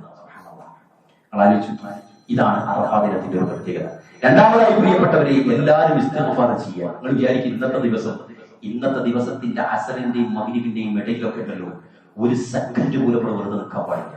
അത്രയും പുണ്യാണ്, അത്രയും പ്രാർത്ഥിച്ച പ്രതിഫലം സമയം. അവിടെ ഇവിടുന്ന് അങ്ങോട്ട് ഉച്ചയ്ക്ക് ശേഷം ആരും വെറുതെ കളയരുത് ഇന്നത്തെ ദിവസം രണ്ട് പ്രത്യേകത റസൂലുള്ളാഹി സ്വല്ലല്ലാഹു അലൈഹി വസല്ലം പറഞ്ഞു. ഈ കഴിഞ്ഞ ഒരു വർഷത്തെയും വരാനിരിക്കുന്ന വർഷത്തെയും പാപങ്ങൾ നമുക്ക് പുറത്തു തരാം. ആര് തരും പ്രിയപ്പെട്ടവർ അങ്ങനെ ഒരു ഓഫർ? അടുത്തൊരു കൊല്ലം നമ്മൾ ചെയ്യാൻ പോകുന്നു തെറ്റിന് ഇന്നത്തെ നോമ്പോണ്ട് പ്രതിഫലം, ഇന്നത്തെ ദുആ കൊണ്ട് പ്രതിഫലം, ഇന്നത്തെ ദുആ കൊണ്ട് പരിഹാരം, നോമ്പ് കൊണ്ട് പരിഹാരം എന്ന് മുഹമ്മദ് മുസ്തഫ സ്വല്ലല്ലാഹു അലൈഹി വസല്ലം. അതുകൊണ്ട് അറഫ നോമ്പ് എടുത്തവരാണ് നിങ്ങൾ എല്ലാവരും. അല്ലാഹു നമ്മളിൽ നിന്ന് സ്വീകരിക്കുമാറാകട്ടെ. അതുപോലെ തന്നെ പ്രിയപ്പെട്ടവരെ, സുപ്രധാനമായ കാര്യമാണ് ഇന്നത്തെ ദിവസത്തിലെ ദാനധർമ്മങ്ങൾ, സഹായങ്ങൾ. അറിയൂ, മസ്ജിദുൽ നബവിയിൽ 1000 പ്രതിഫലമാണ് നമസ്കാരത്തിൽ, അല്ലെ? 30 ദിവസം അല്ലാഹുവിന്റെ റസൂലിന്റെ പള്ളിയിൽ ഇഅ്തികാഫ് ചെയ്താൽ എന്താ പ്രതിഫലം അറിയാം. റസൂലുള്ളാഹി സ്വല്ലല്ലാഹു അലൈഹി വസല്ലം പറയുന്നത്, എന്റെ പള്ളിയിൽ മസ്ജിദുൽ നബവിയിൽ ഒരു മനുഷ്യൻ 30 ദിനരാത്രങ്ങൾ അവിടെ കൂടി, അവിടെ താമസിച്ച് ഇഅ്തികാഫ് ചെയ്തു, അവിടുത്തെ എല്ലാ നമസ്കാരങ്ങളിലും അദ്കാറുകളിലും ഖിറാഅത്തുകളിലും ഒക്കെ പങ്കെടുത്തിട്ട് കിട്ടുന്ന പ്രതിഫലത്തെക്കാളും വലുത് ഞാനൊന്ന് പറഞ്ഞു തരാം. ഖൽബലായ റസൂലല്ലാഹ്, അല്ലാഹുവിന്റെ റസൂൽ എന്താണത് എന്ന് സഹാബാക്കൾ ചോദിച്ചപ്പോൾ അല്ലാഹുവിന്റെ റസൂൽ പറയുന്നു, ഏതെങ്കിലും ഒരു സഹോദരനെയോ സഹോദരിയോ ആ സഹോദരിക്കോ പറ്റിയ ഏതെങ്കിലും ഒരു പ്രശ്നത്തിന് പരിഹാരത്തിന് വേണ്ടിയിട്ട് നിങ്ങൾ ഓടുക, പരിഹാരത്തിന് വേണ്ടിയിട്ട് നിങ്ങൾ ഇടപെടുന്നത് 30 ദിവസം മസ്ജിദുൽ നബവിയിൽ മദീനത്തെ പള്ളിയിൽ നിങ്ങൾ ഇഅ്തികാഫ് ഇരിക്കുന്നതിനേക്കാളും പ്രതിഫലമെന്ന് മുഹമ്മദ് മുസ്തഫ സല്ലല്ലാഹു അലൈഹി വസല്ലം. പ്രശ്നമില്ലാറ്റാണോ? എത്ര പ്രശ്നങ്ങളുണ്ടല്ലേ? ചിലപ്പോ ചിലർ വിളിക്കും, ഇന്ന കാര്യം എന്താ ചെയ്യുക? ആദ്യത്തെ ഒരു ദിവസം നമ്മൾ പോകും, രണ്ടാമത്തെ വിളിക്ക് നമ്മൾ പറഞ്ഞു കൊടുക്കുക എന്താ ചെയ്യുന്നത്, മൂന്നാമത്തെ ദിവസം വേറൊരാളെ എത്തില്ല, നാലാമത്തെ വിളി നമ്മൾ അറ്റൻഡ് ചെയ്യില്ല, അഞ്ചാമത്തെ വിളി ആ മനുഷ്യൻ നമ്മളെ വിളിക്കാറില്ല. ഇല്ല, നമ്മളെ പെണ്ണെ വിളിക്കാറില്ല. ഇല്ല, നമ്മൾ അമ്മായി വിളിച്ചിട്ടില്ല. അവരുടെ കുട്ടിയുടെ നാളെ സ്കൂൾ തുറക്കുന്നു, ബാഗോണം എന്ന് പറയാൻ, അവർക്ക് പ്രയാസങ്ങളുണ്ട് എന്ന് പറയാൻ, ഫീസ് അടക്കാൻ പണമില്ല, ഞങ്ങൾ എവിടെ ചേർത്തുമെന്ന് ചോദിക്കാൻ വിളിക്കേണ്ടവരെ നമ്മളൊക്കെ അവർ വിളിച്ചിട്ടുണ്ടോ? അവർ വിളിച്ചിട്ടില്ല. എന്തുകൊണ്ടാ? ഒരു ബുദ്ധിമുട്ടിക്കണ്ട എന്നുള്ള മാന്യമായ ഒരു ധാരണയിലാണ്. അല്ലെങ്കിലോ ഓന് വിളിച്ചാൽ ഇപ്പൊ പഴയതുപോലെ കഴിയാറില്ല, തിരക്കിൽ പെട്ടു, കല്യാണമായി കുട്ടികളായി. പ്രിയപ്പെട്ടവരെ, കല്യാണമായി കുട്ടികളായ സമയത്തുള്ള പണവും അതിന്റെ മുമ്പത്തെ പണങ്ങൾ കൂട്ടി വെക്കും. ഏതാ കൂടുതൽ? എല്ലാരും കൂട്ടിയില്ല. ഏതാ കൂടുതൽ വരുമാനം? കുട്ടികളുള്ളപ്പോഴല്ലേ? ആണ് പ്രിയപ്പെട്ടവരെ. കാരണം ഏതൊരു മനുഷ്യ കുഞ്ഞിനെയും അള്ള ഭൂമിയിലേക്ക് ഇറക്കുമ്പോ അവന് മരിക്കുന്നത് വരെയുള്ള സൗകര്യം ചെയ്തിട്ടല്ലാതെ ഇറക്കൂലാന്ന് ഖുർആൻ. അപ്പൊ നമുക്ക് 5 മക്കളുണ്ടെങ്കിൽ 5 മക്കൾക്കുള്ള സെറ്റപ്പ് ഇവിടെ സെറ്റാക്കിയിട്ടേ ഇങ്ങോട്ട് വരിക. അപ്പൊ നമുക്ക് വരുമാനം കൂടുതലാണ്. ഇനി ചിലർക്ക് ചിലപ്പോൾ തോന്നുന്നു, അല്ല എനിക്ക് അന്ന് നല്ല പൈസക്കാരൻ, ഇപ്പൊ ആകെ തവിട് പൊടിയാണ്, എന്റെ ഇമാന്റെ കുറവാണ്, എന്റെ സൂക്ഷ്മത കുറവാണ്, എന്റെ എന്തോ പ്രശ്നമാണ് കാരണം, എന്റെ ഏതോ പാപമാണ് സഹോദര കാരണം. ഇങ്ങനെ മനസ്സിലാക്കാൻ നമുക്ക് കഴിയണം. നമുക്കൊക്കെ കൂടുതലാണ് പറയുന്ന എനിക്കും കേൾക്കുന്ന നിങ്ങളും ഞാൻ അറിയുന്ന ഭൂരിപക്ഷം ആളുകൾക്കും കല്യാണത്തിന്റെ മുമ്പുള്ളതിനേക്കാളും പണവും വരുമാനവും സുഭിക്ഷതയും സന്തോഷവും എന്തെങ്കിലും ഒന്ന് വിചാരിച്ച ചെയ്യാനുള്ള ത്രാണിയും പ്രാപ്തിയും അള്ള തന്നത് ഇപ്പോഴാണ്, അല്ലേ? പിന്നെ എന്തിനാ നമ്മളാ ആദ്യത്തെ കുറ്റം മറന്നുപോയത്? എന്തിനാ ചില ഉമ്മമാന്റെ ചില മുത്തമ്മന്റെ വീട്ടിൽ കറണ്ട് ബില്ല് ഞാൻ അടക്കാറുണ്ടായിട്ട് ഇപ്പൊ തിരക്കായി, ഇപ്പൊ അവരെന്തൊക്കെ ചെയ്യാൻ, മോനൊക്കെ വലുതായിട്ടുണ്ട് എന്നൊക്കെ നമ്മൾ പറയുമ്പോഴും ആ കൂലി മോൻ കൊണ്ടുപോകാൻ നിങ്ങളത് പറഞ്ഞതുപോലെ കാശ് കൊണ്ടുപോയില്ലേ? അള്ളാഹുവിന്റെ റസൂൽ ഇത്രത്ര ആൾക്കാർക്ക് സ്വർഗത്തിൽ പ്രവേശനം, സ്വർഗം ഉറപ്പാന്ന് പറഞ്ഞപ്പോ ആളുകളൊക്കെ ബേജാറായി. അള്ളാഹുവിന്റെ റസൂലിന്റെ അടുക്കലേക്ക് വന്നിട്ട് പറഞ്ഞു, പ്രിയപ്പെട്ട റസൂലെ, ആ പറഞ്ഞ 70 ചില്ലാനം ആളുകളിൽ 71 70 എന്നാണ് എന്റെ ഓർമ്മ, അതിൽ ഞാനും പെടുവോ റസൂലെ, എനിക്ക് വേണ്ടി പ്രാർത്ഥിക്കുമെന്ന് ചോദിച്ചപ്പോ അള്ളാഹുവിന്റെ റസൂൽ പ്രാർത്ഥിച്ചു. ഉക്കാശയും കളാൻ. അടുത്തത് വേറൊരു സഹാബി വരികയാണ്, അള്ളാഹുവിന്റെ റസൂൽ എന്നെ പ്രാർത്ഥിക്കുന്നു എനിക്ക് വേണ്ടിയിട്ട്. സുലത്ത പറഞ്ഞതറിയോ, ഒരവസരം ഉണ്ടായിരുന്നു, ഉക്കാശ കൊണ്ടുപോയി. ചിലരങ്ങനെയാണ്. നമ്മൾ ഇന്ന് ഇൻഷാ അല്ലാഹ് എന്റെ പള്ളിയിൽ പോയിട്ട് ബാങ്ക് കൊടുക്കണമെന്ന് വിചാരിച്ച് നേരത്തെ കുപ്പായൊക്കെ ഇട്ട് ഒതെടുത്ത് കഴിയുമ്പോഴത്തേക്ക് ഇവിടുന്ന് ഉണ്ടാവും മുട്ടിയിട്ട് ബാങ്ക് കൊടുക്കുക. കൊണ്ടുപോയി ഉക്കാശ, ആ പ്രതിഫലം ഉക്കാശ കൊണ്ടുപോയി. നമ്മുടെ പള്ളിയിൽ, ഞാൻ ആത്മാർത്ഥമായിട്ട് പറയും, നിങ്ങൾ എന്ന് വിചാരിച്ചാൽ നമ്മുടെ പള്ളിയിൽ ആവശ്യക്കാരനായ ആൾക്കാരുണ്ട്. ചിലർ നാളെ കുപ്പായില്ലാത്ത ആൾക്കാരുണ്ട്, നാളത്തെ ഭക്ഷണത്തിനുള്ള പണമില്ലാത്ത ആൾക്കാരുണ്ട്, അവരുടെ ഉമ്മാക്ക് കൊടുക്കാനുള്ള കൈപ്പണി ഇല്ലാത്തവരുണ്ട്. ആ ആളുകൾക്ക് കൊടുക്കണമെന്ന് വിചാരിച്ച് നമ്മൾ തയ്യാറാകുമ്പോഴേക്കും ഏതെങ്കിലും ഒരു ചെറുപ്പക്കാരൻ സ്റ്റെപ്പിന്റെ അടുത്ത് നിന്ന് കൊടുത്താൽ ഉക്കാശ കൊണ്ടുപോയി. കൊണ്ടുവന്നു. നമ്മൾ കുറെ മക്കളുള്ള ഉമ്മാന്റെ മക്കളാണ് നമ്മൾ ആലോചിച്ചോളൂ, ഇൻഷാ അല്ലാഹ് നാളെ പെരുന്നാൾ കഴിഞ്ഞിട്ട് പോയിട്ട് ഉമ്മാക്ക് അത് കൊടുക്കണം, അല്ലെങ്കിൽ ഇന്നത് കൊടുക്കണം എന്നൊക്കെ വിചാരിക്കുമ്പോഴത്തേക്ക് കാണാം നമ്മളെ ഇളയ പെങ്ങൾ കൊടുത്തിട്ടുണ്ടാവും. ഓക്ക് നമ്മളെ വരുമാനം ഒന്നും ഉണ്ടാവില്ല. പക്ഷെ ഈ ഇളയ പെങ്ങൾ എന്ത് ചെയ്തിട്ടുണ്ടാവും? ആ ഗോളടിച്ചു. ഇത് സമ്മതിക്കുന്നത് നേരമാണ് നമ്മൾ പ്രിയപ്പെട്ടവരെ. അല്ലാതെ ഇങ്ങനെ ഞാൻ വിചാരിച്ചിരുന്നു അപ്പോഴത്തേക്ക് ഓരോ എടുത്തു, ഞാൻ കൊടുക്കണം വിചാരിച്ചിരുന്നു, അനിയും കൊടുത്തു, പറ്റൂല. നമ്മൾ കൊടുത്താലേ നമുക്ക് കിട്ടുള്ളൂ പ്രിയപ്പെട്ടവരെ. അതിനുവേണ്ടി മത്സരിച്ച് ആ ഒരു തള്ളുണ്ടല്ലോ. നമ്മളൊരു ബുഫേ കൗണ്ടറിലേക്ക് നിൽക്കുമ്പോൾ നമ്മൾ മൂന്നാമനായാൽ പോലും നമ്മുടെ മനസ്സിലെന്താ ഉണ്ടാകുക, ഒന്നാമനായാൽ മതി അല്ലെ? ഈ മനസ്സിൽ പൊരുതിയിൽ വരണം. ഈ ഉദാരത നഷ്ടപ്പെട്ട ആരെങ്കിലും കുത്തുക കേൾക്കുന്നവരുണ്ടെങ്കിൽ നമ്മൾ പരിശോധിക്കുക. നമ്മളെ കൈകൊണ്ട് ആളുകൾ സഹായിക്കപ്പെടുന്നുണ്ടോ, രക്ഷപ്പെടുന്നുണ്ടോ ഒക്കെ നമ്മൾ ശ്രദ്ധിക്കണം. ഞാൻ കുറെ സ്ഥാപനത്തിൽ 100 സ്റ്റാഫുകളുണ്ട്, ഒന്നും പോരാ, അതൊക്കെ ഒരു ജോലി ചെയ്തിട്ട് ഇവിടെ കൊടുക്കുന്നതാണ്. അല്ലാത്തത് കൊടുക്കും. നാട്ടുകാരുടെ അടുത്ത് പരിശോധിക്കും. ഫോൺ ചെയ്താൽ വിശേഷങ്ങൾ ചോദിക്കുമ്പോൾ ഭാര്യ വീട്ടുകാരോടും അമ്മായിമ്മനോടും അമ്മോശനോടും ചോദിക്കുന്നത്. അയൽപക്കത്ത് ആരെങ്കിലും ഉണ്ടോ പ്രയാസമുള്ളവരാണ്, ആരെങ്കിലും നമ്മൾ സഹായിക്കാൻ ബാക്കിയുള്ളവരുണ്ടോ, ആർക്കെങ്കിലും നമ്മൾ എന്തെങ്കിലും ചെയ്യണോ, ആർക്കെങ്കിലും കഴിഞ്ഞിട്ടുണ്ടോ പ്രിയപ്പെട്ടവർ ചോദിക്കാൻ. അങ്ങനെ ചോദിക്കും. അതിന്റെ ദിവസമായിരുന്നു നാളെ തക്ബീർധ്വനികളുമായിട്ട് ആളുകൾ പള്ളിയിലേക്ക് വരുമ്പോൾ അല്ലാഹുവിന്റെ റസൂൽ പറഞ്ഞെന്താ, ആർക്കെങ്കിലും വസ്ത്രമില്ലാത്ത കാരണത്താൽ ഈദ് മുസല്ലയിലേക്ക് വരാത്ത ആരെങ്കിലും പെണ്ണുങ്ങളെ നിങ്ങൾ കുടുങ്ങുന്ന റസൂൽ പറഞ്ഞത്, നിങ്ങളെ കയ്യിലുള്ള മറ്റൊരു ഡ്രസ്സ് ഒരുക്കി കൊടുത്തിട്ട് ഓരേ കൂട്ടിയിട്ട് മുസല്ലയിൽ വരാനാണ് മുഹമ്മദ് മുസ്തഫ സ്വല്ലല്ലാഹു അലൈഹി വസല്ലം. അത്തരുണത്തിൽ സജീവമാകും. ഖുതുബന്റെ ഭംഗിക്ക് വേണ്ടി പറയല്ല, ഏതെങ്കിലും ഒരു സായാഹ്നം, ഏതെങ്കിലും ഒരു ഖുതുബ, ഏതെങ്കിലും ഒരു വെള്ളിയാഴ്ച, ഏതെങ്കിലും ഒരു ദിവസം ആയിരിക്കും നമുക്ക് മാറ്റം വരിക. ഏതെങ്കിലും ഒരു ദിവസം അല്ലാഹു ഹിദായത്തിന്റെ വെള്ളി വെളിച്ചം കൂടെ തുറന്ന് കൽവിലിട്ട് ഈ പറയുന്ന എന്റെ മുമ്പിലിരിക്കുന്ന ഈ 10-50 ആൾക്കാർക്ക് ചിലപ്പോൾ കിട്ടൂലത്. അടുത്ത ഖുതുബ വൈകുന്നേരം കേൾക്കുന്നവർക്ക് ചിലപ്പോൾ ഇത് ഉപകരിക്കുന്ന ഉറപ്പാണ്. കാരണം എന്താ, അല്ലാഹുവിന്റെ റസൂൽ പറഞ്ഞതാണ്. അതിന് വെച്ചതായി ചുമ്മാ വെള്ളിയാഴ്ച ഈ ആഴ്ചയിൽ ഒരു ഖുതുബയെ കൂടിയില്ലെങ്കിൽ നമ്മളെ അവസ്ഥ എന്താ പ്രിയപ്പെട്ടവർ? ഈ ഒരാഴ്ചത്തെ ഖുതുബ മാറ്റി നിങ്ങൾ എഴുതുന്ന നീല് കേൾക്കരുത്, എത്ര പേര് കേൾക്കുന്നുണ്ടാവും ആലോചിക്കുക. എവിടുന്ന് നമുക്കൊരു ബൂസ്റ്റിംഗ് കിട്ടുക? ഇപ്പൊ റസൂൽ ചെയ്തു വെക്കുക. നമ്മൾ രക്ഷപ്പെടാൻ കരുണാവാരിധിയായ പടച്ചതമ്പുരാൻ അള്ളാന്റെ റസൂലിലൂടെ പറഞ്ഞു കൊടുത്ത ഈ സിസ്റ്റം ഇല്ല എങ്കിൽ മുസ്ലിം സമുദായത്തിന് എവിടെ ഉണ്ടാകുക പ്രതാപവും പ്രതിഫലവും ഉണ്ടാവില്ല പ്രിയപ്പെട്ടവരെ. അതുകൊണ്ട് ഈ പറഞ്ഞ സിറ്റുവേഷൻ നമുക്ക് അനുകൂലമാണ്. എല്ലാം നിലവില്ല, എല്ലാം നമ്മുടെ കയ്യിലുണ്ട്. മക്കൾക്കും മക്കളെ മക്കൾക്കും തന്നെ കൊടുക്കല്ലേ, നിങ്ങൾ കൊടുക്ക. ആരാന്മാർക്ക് കൊടുക്കും പ്രിയപ്പെട്ടവരെ? ഒരു ബന്ധുവില്ലാത്തവർക്ക് കൊടുക്കും, വിദേശികൾക്ക് കൊടുക്കും, പുറം നാട്ടിൽ നിന്ന് വരുന്ന മുസാഫിറുകൾക്ക് കൊടുക്കും, ആവശ്യക്കാരായിട്ട് പല ആൾക്കാരുണ്ട് പ്രിയപ്പെട്ടവരെ. എല്ലാവരും ചിരിക്കട്ടെ, എല്ലാ മക്കളും ചിരിക്കട്ടെ എന്ന് ചിന്തിക്കണം, സാധിക്കണം. അതോ തോന്നിക്കുന്നത് അൽഹംദുലില്ലാഹ് الذي علم بالقلم علم الانسان ما لم يعلم ايها الناس اتقوا الله عباد الله اوصيكم واياي ثانيا بتقوى الله. അല്ലാഹു സുബ്ഹാനഹു വ തആലയെ പരമാവധി സൂക്ഷിച്ചുകൊണ്ട് ജീവിക്കുവാൻ നമ്മുടെ ഹൃദയവിശുദ്ധി ഇന്നത്തെ പുണ്യദിനത്തിൽ കരഗതമാക്കുക ശ്രദ്ധിക്കണമെന്ന് എനിക്ക് ഒരിക്കൽ കൂടി ഉണർത്തുകയാണ്. പ്രിയപ്പെട്ടവരെ, ഈ 3 ഹൃദയം നമ്മുടെ മനസ്സിൽ നിന്ന് പോകരുത്. ഖൽബുൻ സലീം, ഖൽബുൻ മരീദ്, ഖൽബുൻ മയ്യിത്ത്. ഇതിൽ ഖൽബുൻ മരീദിലായിരിക്കും പരിശോധിച്ചാൽ നമ്മളൊക്കെ ഉണ്ടാകുക. ഖൽബുൻ സലീമിലേക്ക് വളരെ അടുത്ത് ആ മരുന്ന് കഴിച്ചാൽ ഖൽബുൻ സലീമിലെത്തും. ശ്രദ്ധിച്ചിട്ടില്ലെങ്കിൽ ഖൽബുൻ മയ്യിത്താണ്. കൃത്യമായി നരകത്തിലേക്ക് അള്ളാഹു പടച്ചവർ എന്ന് പറഞ്ഞിട്ട് കുറച്ച് മനുഷ്യന്മാരെ പറയുന്നുണ്ട്.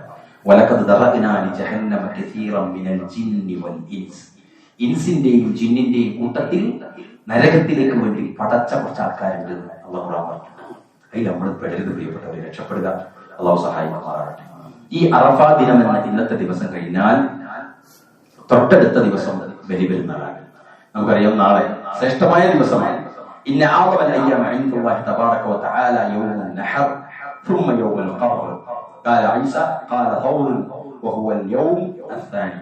അല്ലാഹുവിന്റെ ഏറ്റവും ശ്രേഷ്ഠമായ ദിനം യൗമുൻ നഹർ, അതായത് ദുൽഹിജ്ജ 10. ഓരോ ദിവസത്തിനും ഓരോ പേരാ. യൗമു അറഫ ദുൽഹിജ്ജ 9, യൗമുൻ നഹർ ദുൽഹിജ്ജ 10, യൗമുൽ ഖർബ് ദുൽഹിജ്ജ 11, പിന്നെ അയ്യാമത്ത് ശരിക്കില്ല 3 ദിവസങ്ങൾ. അതങ്ങനെ ഒക്കെ പരിചയപ്പെടുത്തിയ ദിവസങ്ങളാണ്. അതുകൊണ്ട് യൗമു അറഫ എപ്പോഴാണെന്ന് ചോദിച്ചാൽ നമുക്ക് ദുൽഹിജ്ജ 9 എപ്പോഴാണോ അന്നാണ്. പ്രിയപ്പെട്ടവരെ, ഈ ദിവസത്തിൽ നമ്മൾ പ്രത്യേകമായി ശ്രദ്ധിക്കേണ്ടത്, അതായത് നാളത്തെ ദിവസം പുതുവസ്ത്രം ഇല്ലെങ്കിൽ ഉള്ളതിൽ ഏറ്റവും നല്ല. ഞാനൊരു സത്യം പറയാം, ചില ആളുകൾക്ക് ഇതൊക്കെ നിസ്സാരമായിട്ടുണ്ട്. കച്ചവടമൊക്കെ ചെയ്ത് രാത്രി ഉറക്കൊക്കെ കഴിഞ്ഞ് കള്ളിത്തുണിയെ കൊടുത്തിട്ട് ഗീതായിലേക്ക് വരിക. ഓനെ കല്യാണം പോലെ അങ്ങനെ കാണാറില്ല, ഓൻ ഇന്റർവ്യൂവിനെ നമ്മൾ അങ്ങനെ കാണാറില്ല.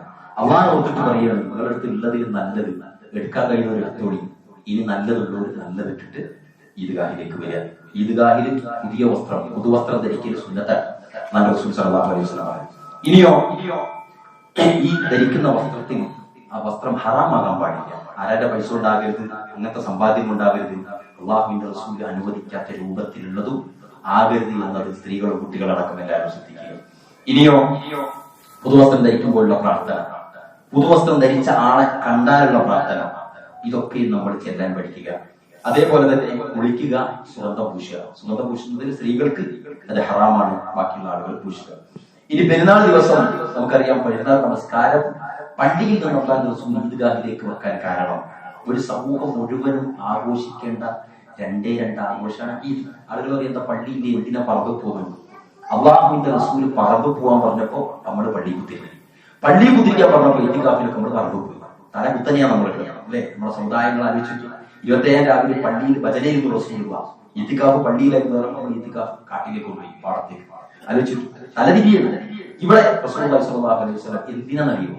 കൊല്ലത്തിൽ 2 ആഘോഷമാണ് അടിച്ചു പൊളിക്കാനായിട്ട് മുസ്ലിങ്ങൾക്ക് അനുവദിച്ചു കൊടുത്തിട്ടുള്ളത്. പാട്ട് പാടാനും ചിരിക്കാനും ഭക്ഷണം കൊടുക്കാനും സന്തോഷിക്കാനും എല്ലാ വീട്ടിലും വിരുന്നു പോകാനും, അങ്ങോട്ട് പോകുമ്പോൾ കുറെ വീട് കയറുക, തിരിച്ച് വേറെ വീട്ടിൽ കൂടെ വന്നിട്ട് അത് വീട്ടിലുള്ള വീട്ടിൽ കയറുക. അങ്ങനെ പരസ്പരം കൊടുത്തും കൊടുത്തും കെട്ടിപ്പിടിച്ചും ബന്ധങ്ങൾ പുതുക്കിയും കുടുംബബന്ധം ചേർത്തും രസിക്കുന്ന ഒരു ദിവസം, 2 ദിവസങ്ങൾ അല്ലേ? അന്നത്തെ ആഘോഷത്തിൽ ഈ മുസല്ലയിൽ മുഴുവൻ ആളുകളും വരണം. പള്ളിയിലാകുമ്പോൾ എന്താ, ഈ പറഞ്ഞ ഹൈദും പ്രശ്നങ്ങളൊക്കെ ഉള്ള സ്ത്രീകൾക്കൊന്നും വരാൻ പറ്റില്ല, അവരുടെ പള്ളിയുടെ കുടുംബത്തെ നഷ്ടപ്പെടും.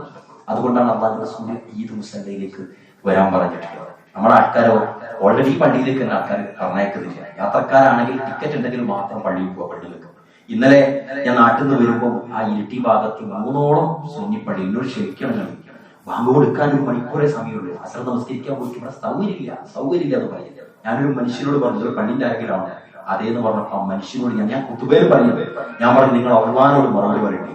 100 കണക്കിന് സ്ത്രീകൾ യാത്ര ചെയ്യുന്ന സമയത്ത് ഈ യാത്ര ചെയ്യുന്ന ആളുകൾക്ക് പള്ളിയിൽ ഇത് ഉണ്ടാകുക എന്നുള്ളത് മുൻപ് പാലിച്ചിരുന്നത് പോലെ ഇതൊന്നും പാലിക്കാൻ കഴിയുന്നില്ല. നിങ്ങൾക്ക് മറുപടി പറയേണ്ടി ഒരു പറഞ്ഞു. അയാൾ കുരുങ്ങിപ്പോയി ശരിക്കും. കാരണം എന്താ, മനുഷ്യനല്ലേ വാർത്തയിരിക്കുന്നത്. സ്ത്രീകളെന്ന് വിചാരിച്ചിട്ട് അവർ നിസ്കരിക്കാണ്ട് പോകാൻ, മയ്യത്ത് നമസ്കരിക്കാൻ സമ്മതിക്കുന്നില്ല, പള്ളിയിൽ നിസ്കരിക്കാൻ സമ്മതിക്കുന്നില്ല, യാത്രയിൽ നിസ്കരിക്കാൻ സമ്മതിക്കുന്നില്ല. എന്തൊരു സമുദായമായാലും ഞാൻ ആത്മാർത്ഥമായിട്ട് സ്നേഹബുദ്ധിയ പറയുകയാണ്, ഇത് ചെയ്യരുത്. നമ്മളാരും നമ്മളെല്ലാ സൗകര്യവും ഉണ്ടായി കൊടുക്കണം. ഈദ് മുസല്ലയിലേക്ക് നമ്മൾ വിളിക്കുന്നത് അതിനാണ്. അവിടേക്ക് ആർക്കെങ്കിലും വസ്ത്രമില്ലാത്തതിന്റെ പേരിൽ ഏതെങ്കിലും സ്ത്രീ വരാതിരുന്നിട്ടുണ്ടെങ്കിൽ റസൂലുള്ളാഹി പറയാ, സ്ത്രീകളെ നിങ്ങൾ നിങ്ങളുടെ ഉടുപ്പിൽ നിന്ന് നല്ലൊരു ഉടുപ്പ് കൊടുത്തിട്ട് ആ സ്ത്രീയെയും കൂടി അവിടെ എത്തിക്കണേ എന്ന് റസൂലുള്ളാഹി സ്വല്ലല്ലാഹു അലൈഹി വസല്ലം. ചെറിയ പെരുന്നാളിന് നമ്മൾ എന്തെങ്കിലും ചെറിയ ഭക്ഷണങ്ങൾ കഴിച്ചിട്ടാണ് പള്ളിയിൽ പോകുക. വലിയ പെരുന്നാളിന് അല്ലാഹു റസൂൽ സ്വല്ലല്ലാഹു അലൈഹി വസല്ലം ചെയ്തൊന്നും കഴിക്കാതെ പള്ളിയിലേക്ക് പോകും. ചില ആളുകൾക്ക് ഈ പറഞ്ഞ മെഡിസിൻ അല്ലെങ്കിൽ പ്രയാസങ്ങളൊക്കെ ഉണ്ടെങ്കിൽ അതൊന്നും പ്രശ്നം കേട്ടോ, അതിന് വേണ്ടിയിട്ട് മസിൽ പിടിച്ചിട്ട് ഈദ്ഗാഹി പോയിട്ട് എന്താവണ്ട, രോഗിയാവണ്ട, അങ്ങനെയൊന്നും പ്രയാസമുള്ള ഒരു മതം നമ്മുടെ മതം. ഇനി ഒരാൾക്ക് ആ സമയത്ത് തിന്നലൊരു വിഷയമല്ല എങ്കിൽ ആ ആളുകളെ സംബന്ധിച്ചിടത്തോളം തിന്നാതെ പോവുക, ഖുതുബകൾ നമസ്കാരമൊക്കെ പരമാവധി ചുരുക്കുക. എന്നിട്ട് പെട്ടെന്ന് റസൂലുള്ളാഹി എന്ത് ചെയ്തു, ഈദ്ഗാഹിലേക്ക് പോയി, ഈദ് നിസ്കരിച്ചു, ഖുതുബ പറഞ്ഞു. റസൂലുള്ളാഹി സ്വല്ലല്ലാഹു അലൈഹി വസല്ലം അറവ് നടത്തി. ഇങ്ങനെ ആക്കിയത് പരമാവധി നാളെ തന്നെ അറവ് നടത്താൻ കുറെ ആളുകൾ അറവ് നടത്താൻ വേണ്ടി നാട്ടിൽ ഇവിടെയൊക്കെ സജ്ജായിട്ടുണ്ട്. അല്ലാഹു സുബ്ഹാനഹു വ തആല ഉന്നതമായ പ്രതിഫലം നിങ്ങൾക്ക് എല്ലാവർക്കും നൽകുമാറാവട്ടെ. ഇനി ആ ഈദ് മുസല്ലയിൽ അതുപോലെ ഭക്ഷണമൊന്നും കഴിക്കാതെ ഈദ് മുസല്ലയിലേക്ക് പോകുന്ന കാര്യം ഞാൻ പറഞ്ഞു. മറ്റൊരു കാര്യം, നേരത്തെ മുസല്ലയിലെത്തുക. മുസല്ലയിൽ ഇങ്ങനെ നേരത്തെ എത്തി ഇങ്ങനെ കാത്തു നിന്നിട്ട് മറ്റോരിങ്ങനെ ഓടി വരെ എന്തിനാണ്? ആ 1 മിനിറ്റിന്റെ കാര്യത്തിൽ അല്ലെ, അവിചാരിതമായിട്ടൊക്കെ, അല്ലാതെ ട്രാഫിക് ബ്ലോക്ക് ഉള്ളൊരു നാടായിരുന്നു നമുക്കറിയാം. അവിചാരിതമായതൊക്കെ ഏറ്റവും അവസാനങ്ങളെ മുസല്ലയിലെത്തേണ്ടതാണ് ഖത്തീബാണ്. ജുമാക്കായാലും ശരി, അവിടെയായാലും ശരി. അപ്പൊ നേരത്തെ എത്തുക, അതുപോലെ തെക്ബീർ ചൊല്ലിക്കൊണ്ട് മുസല്ലയിലേക്ക് വരിക. മറ്റുള്ള കഥകളൊക്കെ ഒഴിവാക്കിയിട്ട് ബാപ്പി ഉമ്മയിലും അമ്മാന്റെ മുന്നിൽ തെക്ബീർ ചെല്ലുന്നത് മക്കൾ കാണട്ടെ. പ്രിയപ്പെട്ടവര്, നമുക്കൊക്കെ ഒരു മോശം തോന്നുന്നുണ്ടെങ്കിൽ അതൊക്കെ ഒഴിവാക്കുക, മക്കളോട് ചെല്ലാൻ പറ. അതുപോലെ തന്നെ നമസ്കാരത്തിന് വേണ്ടി കാത്തിരിക്കും. ഈദ് മുസല്ലയിൽ വന്നിട്ട് നിസ്കാരത്തിന്റെ മുമ്പേ കാത്തിരുന്ന് വന്നിട്ട് വീർധ്വനികളുമായിട്ടിരിക്കും. അതുപോലെ തന്നെ സ്ത്രീകളും കുട്ടികളും പങ്കെടുക്കണം. ഇതൊക്കെ നമ്മൾ ശ്രദ്ധിക്കണം. പലപ്പോഴും നമ്മുടെ കൗമാരം, നമ്മളെല്ലാവരും ശ്രദ്ധിക്കുക, നാളത്തെ ഖുതുബയിൽ ഞാനത് പറയുന്നുണ്ട്. നമ്മുടെ കൗമാരം ദീനിയായ കാര്യങ്ങളിൽ നമ്മൾ വരുമ്പോൾ നമ്മൾ കൂട്ടുന്നുമില്ല, അവർ വരുന്നുമില്ല. അത് പറ്റൂല. ഒരു ഷോപ്പിങ്ങിന് നമ്മൾ കൂട്ടുന്നു, ഒരിക്കലുള്ള സാധനങ്ങൾ വന്നിട്ട് വാങ്ങുന്നു. പക്ഷെ ഇബാദത്തിന്റെ കാര്യത്തിൽ നമ്മുടെ കൗമാരം, നമ്മുടെ കുമാരികളായ അല്ലെങ്കിൽ കുമാരന്മാരായ ആ പ്രായക്കാരായ ആളുകളെ നമ്മൾ കൂട്ടാറുമില്ല, ഒരു വരാറുമില്ല. അത് പറ്റൂല. അവർ മുന്നിലുണ്ടാകണം. അവരിന്നും ചേർത്ത് പിടിക്കാൻ സാധിച്ച സുമനസ്സുകൾക്ക് അഭിവാദ്യങ്ങൾ അല്ലാഹു പ്രതിഫലം നൽകുമാറാവട്ടെ. ബാക്കിയുള്ള ആളുകൾ എന്തായാലും ആ മക്കളെ ചേർത്ത് പിടിക്കുക. ആരും നമുക്ക് മീശ മുളച്ചോനായാലും ശരി, വലിയ പെണ്ണായാലും ശരി, നമ്മക്ക് അന്യരല്ല, നമ്മളെ മക്കളാണ്. അവരെ ചേർത്ത് പിടിച്ച് കൊണ്ടുവരിക മുസല്ലയിലേക്ക്. അവർ പള്ളിയിലില്ല, എന്നിട്ട് നമ്മൾ ഇത് കഴിഞ്ഞിട്ട് വീട്ടിലെത്തുമ്പോഴത്തേക്ക് ഒരു കുളിച്ച് മാറ്റിയിട്ട് ഫോട്ടോ എടുക്കാൻ തയ്യാറായിട്ട് എന്ത് പെരുന്നാളാണ് അവർക്കുള്ളത്? കൊണ്ടുപോകുന്നവരെ പിന്നെ എവിടെയും അവരെവിടെയും കൊണ്ടുപോകാൻ പാടില്ല. അവരാദ്യം വരേണ്ടത് മുസല്ലയിലേക്കാണ്. അതുകൊണ്ട് രാവിലെ തന്നെ നമ്മുടെ നാട്ടിലൊക്കെ വ്യാപകമായിട്ട് കാണുന്നതാണ്, ഉപ്പയും ഉമ്മയും പള്ളിയിൽ പോകും, അല്ലെങ്കിൽ ഉപ്പാവയും ഉപ്പയും പള്ളിയിൽ പോകും. പെണ്ണുങ്ങളൊക്കെ വേക്കുന്നത് കുളിച്ചു ഒരുങ്ങിയിട്ട് നമ്മൾ പള്ളിയിൽ തിരിച്ചു വന്നാൽ കുളിച്ചു മാറ്റിട്ട് എങ്ങോട്ടേക്കാ? കല്യാണത്തിന്. അങ്ങനെ ഒരു രീതിയില്ല പ്രിയപ്പെട്ടവരെ. സ്വബൈക്ക് എഴുന്നേൽപ്പിച്ചിട്ട് എല്ലാരും കൊണ്ടുപോകും. എല്ലാരും വോട്ട് ചെയ്യാൻ കൊണ്ടുവന്നില്ലേ? ആദ്യനേക്കാളും വലിയ വോട്ടാണ് വൻഭൂരിപക്ഷത്തിൽ വിജയിപ്പിക്കാൻ. നമ്മൾ ഉമ്മാവിനെ കൊണ്ടുപോകണം, രോഗിയായ വാപ്പനെ കൊണ്ടുപോകണം, എല്ലാവരെയും കൊണ്ടുപോകണം ഈദ് മുസല്ലയിലേക്ക്. ഒരാളെയും വീട് അടച്ച് കൂട്ടിയിട്ടല്ലാതെ ആ രക്ഷിതാവ് പുറത്തിറങ്ങാൻ പാടില്ല. എല്ലാരും കൂടെ അതിനാ ഈദ് മുസല്ല. മാഷാ അല്ലാഹ്, ഇവിടെയൊക്കെ മഴയായാലും നമുക്ക് ഈദ് മുസല്ല വലിയ സൗഭാഗ്യം. അള്ളാഹ് മുമ്പിൽ പറയേണ്ടിയിരുന്നു. എല്ലാവരും വരിക, ചെറിയ പൈതം മക്കളെ വരെ എടുത്തിട്ട് വരിക. അള്ളാഹു അതിന് തൗഫീഖ് നൽകി അനുഗ്രഹിക്കുമാറാവട്ടെ. മറ്റൊരു കാര്യം, പാട്ട് പാടലും സന്തോഷം പ്രകടിപ്പിക്കരുത് ഒക്കെ അനുവദിച്ചതാണ്. ഏത് പാട്ടിൽ മ്യൂസിക് ഒന്നും ഉണ്ടാവരുത്. മ്യൂസിക് ഒന്നും ഇല്ലാണ്ട് ഒരുപാട് പാട്ടൊക്കെ പാടിയിട്ട് അവാർഡൊക്കെ വാങ്ങിയവരെ നമ്മളൊക്കെ ഒരു പ്രയാസം ഉണ്ടാവില്ല. മ്യൂസിക്കൊക്കെ ഇല്ലാത്ത പാട്ട് പാടി കേൾക്കും, നിങ്ങൾ ആസ്വദിക്കും. വാപ്പ പാടട്ടെ, ഇതിങ്ങനെ പാട്ട് വെട്ടിയിട്ടിട്ട് ഇങ്ങനെ എല്ലാവരും ഡാൻസ് കളിക്കുന്നത് നല്ലത്. നിങ്ങൾ വാപ്പ പാടട്ടെ, ഉമ്മ പാടട്ടെ, ഉമ്മാമ പാടട്ടെ, നിങ്ങൾ എല്ലാവരും മറ്റത്തിൽ ഇരിക്കുന്നത് ഒരു പാടട്ടെ, കൈമുട്ടിക്കോളി, പെൺകുട്ടികൾ കൈമുട്ടിക്കോളി. അങ്ങനെ സന്തോഷിക്കുന്ന സുഖം എന്ത് രസം ഉണ്ടാവും. മാമനെ കൊണ്ടെല്ലാം 2 പഴയ പാട്ടൊക്കെ പഠിപ്പിച്ചാൽ അങ്ങനെ സന്തോഷിക്കും. ഇതല്ലാതെ വെറും DJ സ്പാർക്കിംഗ് ലൈറ്റും മാത്രം പറ്റൂല പ്രിയപ്പെട്ടവർ. എല്ലാവർക്കും അനങ്ങിയ DJയും RGB പറ്റൂല. എല്ലാം അങ്ങനെ ആയി മാറിയിട്ടുണ്ട്. ആവരുത്, ഒരിക്കലും അള്ളാഹ് ഓർത്തിട്ട് നമ്മളതാവരുത്. ആ ഒരു കൺട്രോൾ നമുക്ക് വേണം. അതുപോലെ തന്നെ തക്ബീർ, യുവാക്കളെ, പുരുഷന്മാരെ, നമ്മളുടെ തക്ബീർ ധ്വനികൾ ആളുകൾ കേൾക്കുന്ന തരത്തിൽ ഉച്ചത്തിലായിരിക്കണം. അതുപോലെ തന്നെ ആശംസ നേരൽ, തഖബ്ബലല്ലാഹു മിന്നാ വമിൻകും സ്വാലിഹുൽ അഅമാൽ. അതുപോലെ ജസാക്കല്ലാഹു ഖൈറൻ, ജസാക്കല്ലാഹു ഖൈറൻ. ഒറ്റക്കാണെങ്കിൽ ജസാക്കല്ലാഹു ഖൈറൻ, കൂട്ടത്തിലാണെങ്കിൽ ജസാക്കുമുല്ലാഹു ഖൈറൻ എന്നൊക്കെ പറഞ്ഞിട്ട് ആളുകൾക്ക് എന്ത് ചെയ്യുക? അഭിനന്ദനങ്ങൾ നൽകുക. ഒരാളെയും നമ്മൾ വിടാൻ പാടില്ല. നമ്മൾ 5 ആൾ ഒന്നിച്ച് കാറിൽ പോവുക, എന്നിട്ട് സലാം വെട്ടിക്കാൻ 5 ആൾ തന്നെ കിട്ടിപ്പിടിക്കുക, 5 ആൾ തന്നെ ഹോട്ടലിൽ ആ പരിപാടിയൊക്കെ നിർത്തുക. എന്നിട്ട് ഞാൻ അങ്ങനെ പറയല്ലോ കേട്ടോ, പലപ്പോഴും അങ്ങനെ ഉണ്ടാകുന്നു. ഞാനും എന്റെ മക്കളും വന്നാൽ ഞാനും എന്റെ മക്കളും ഒരുമിച്ച് അല്ല, ഒരൊക്കെ അങ്ങോട്ട് നിർത്തിയിട്ട് മാറ്റി നിർത്താനല്ല, എല്ലായിടത്തേക്കും നമ്മളെ കയ്യെത്തണം, എല്ലായിടത്തേക്കും കണ്ണെത്തണം. ബേക്സഫിൽ ഒരു ദരിദ്രനായ ഒരു മനുഷ്യനുണ്ടാവും. ഇതൊക്കെ നിരീക്ഷിച്ചിട്ട് എന്തൊരു നല്ല കൂട്ടരാവര്, അള്ളാഹു ഇവർക്ക് ബർക്കത്ത് കൊടുക്കണേന്ന് ആത്മാർത്ഥമായിട്ട് പ്രാർത്ഥിക്കുന്ന ഒരു വയസ്സത്തിണ്ടാവും അവിടെ.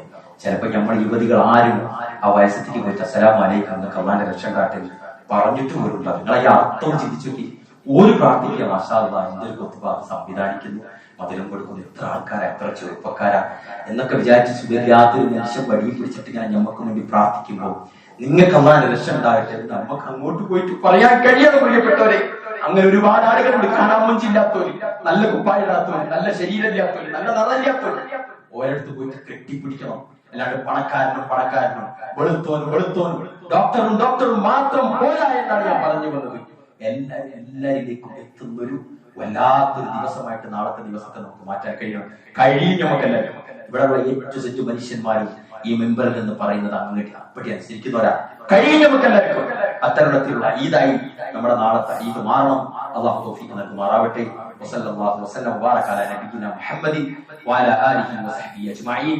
അല്ലാഹുമ്മ ഗ്ഫിർ ലിൽ മുഅ്മിനീന വൽ മുഅ്മിനാത്ത് വൽ മുസ്ലിമീന വൽ മുസ്ലിമാത്ത് വൽ അഹ്യാ മിൻഹും വൽ അംവാത് ഇന്നക മുജീബു ദഅവാതി യാ ഖാദിയൽ ഹാജാത്ത്.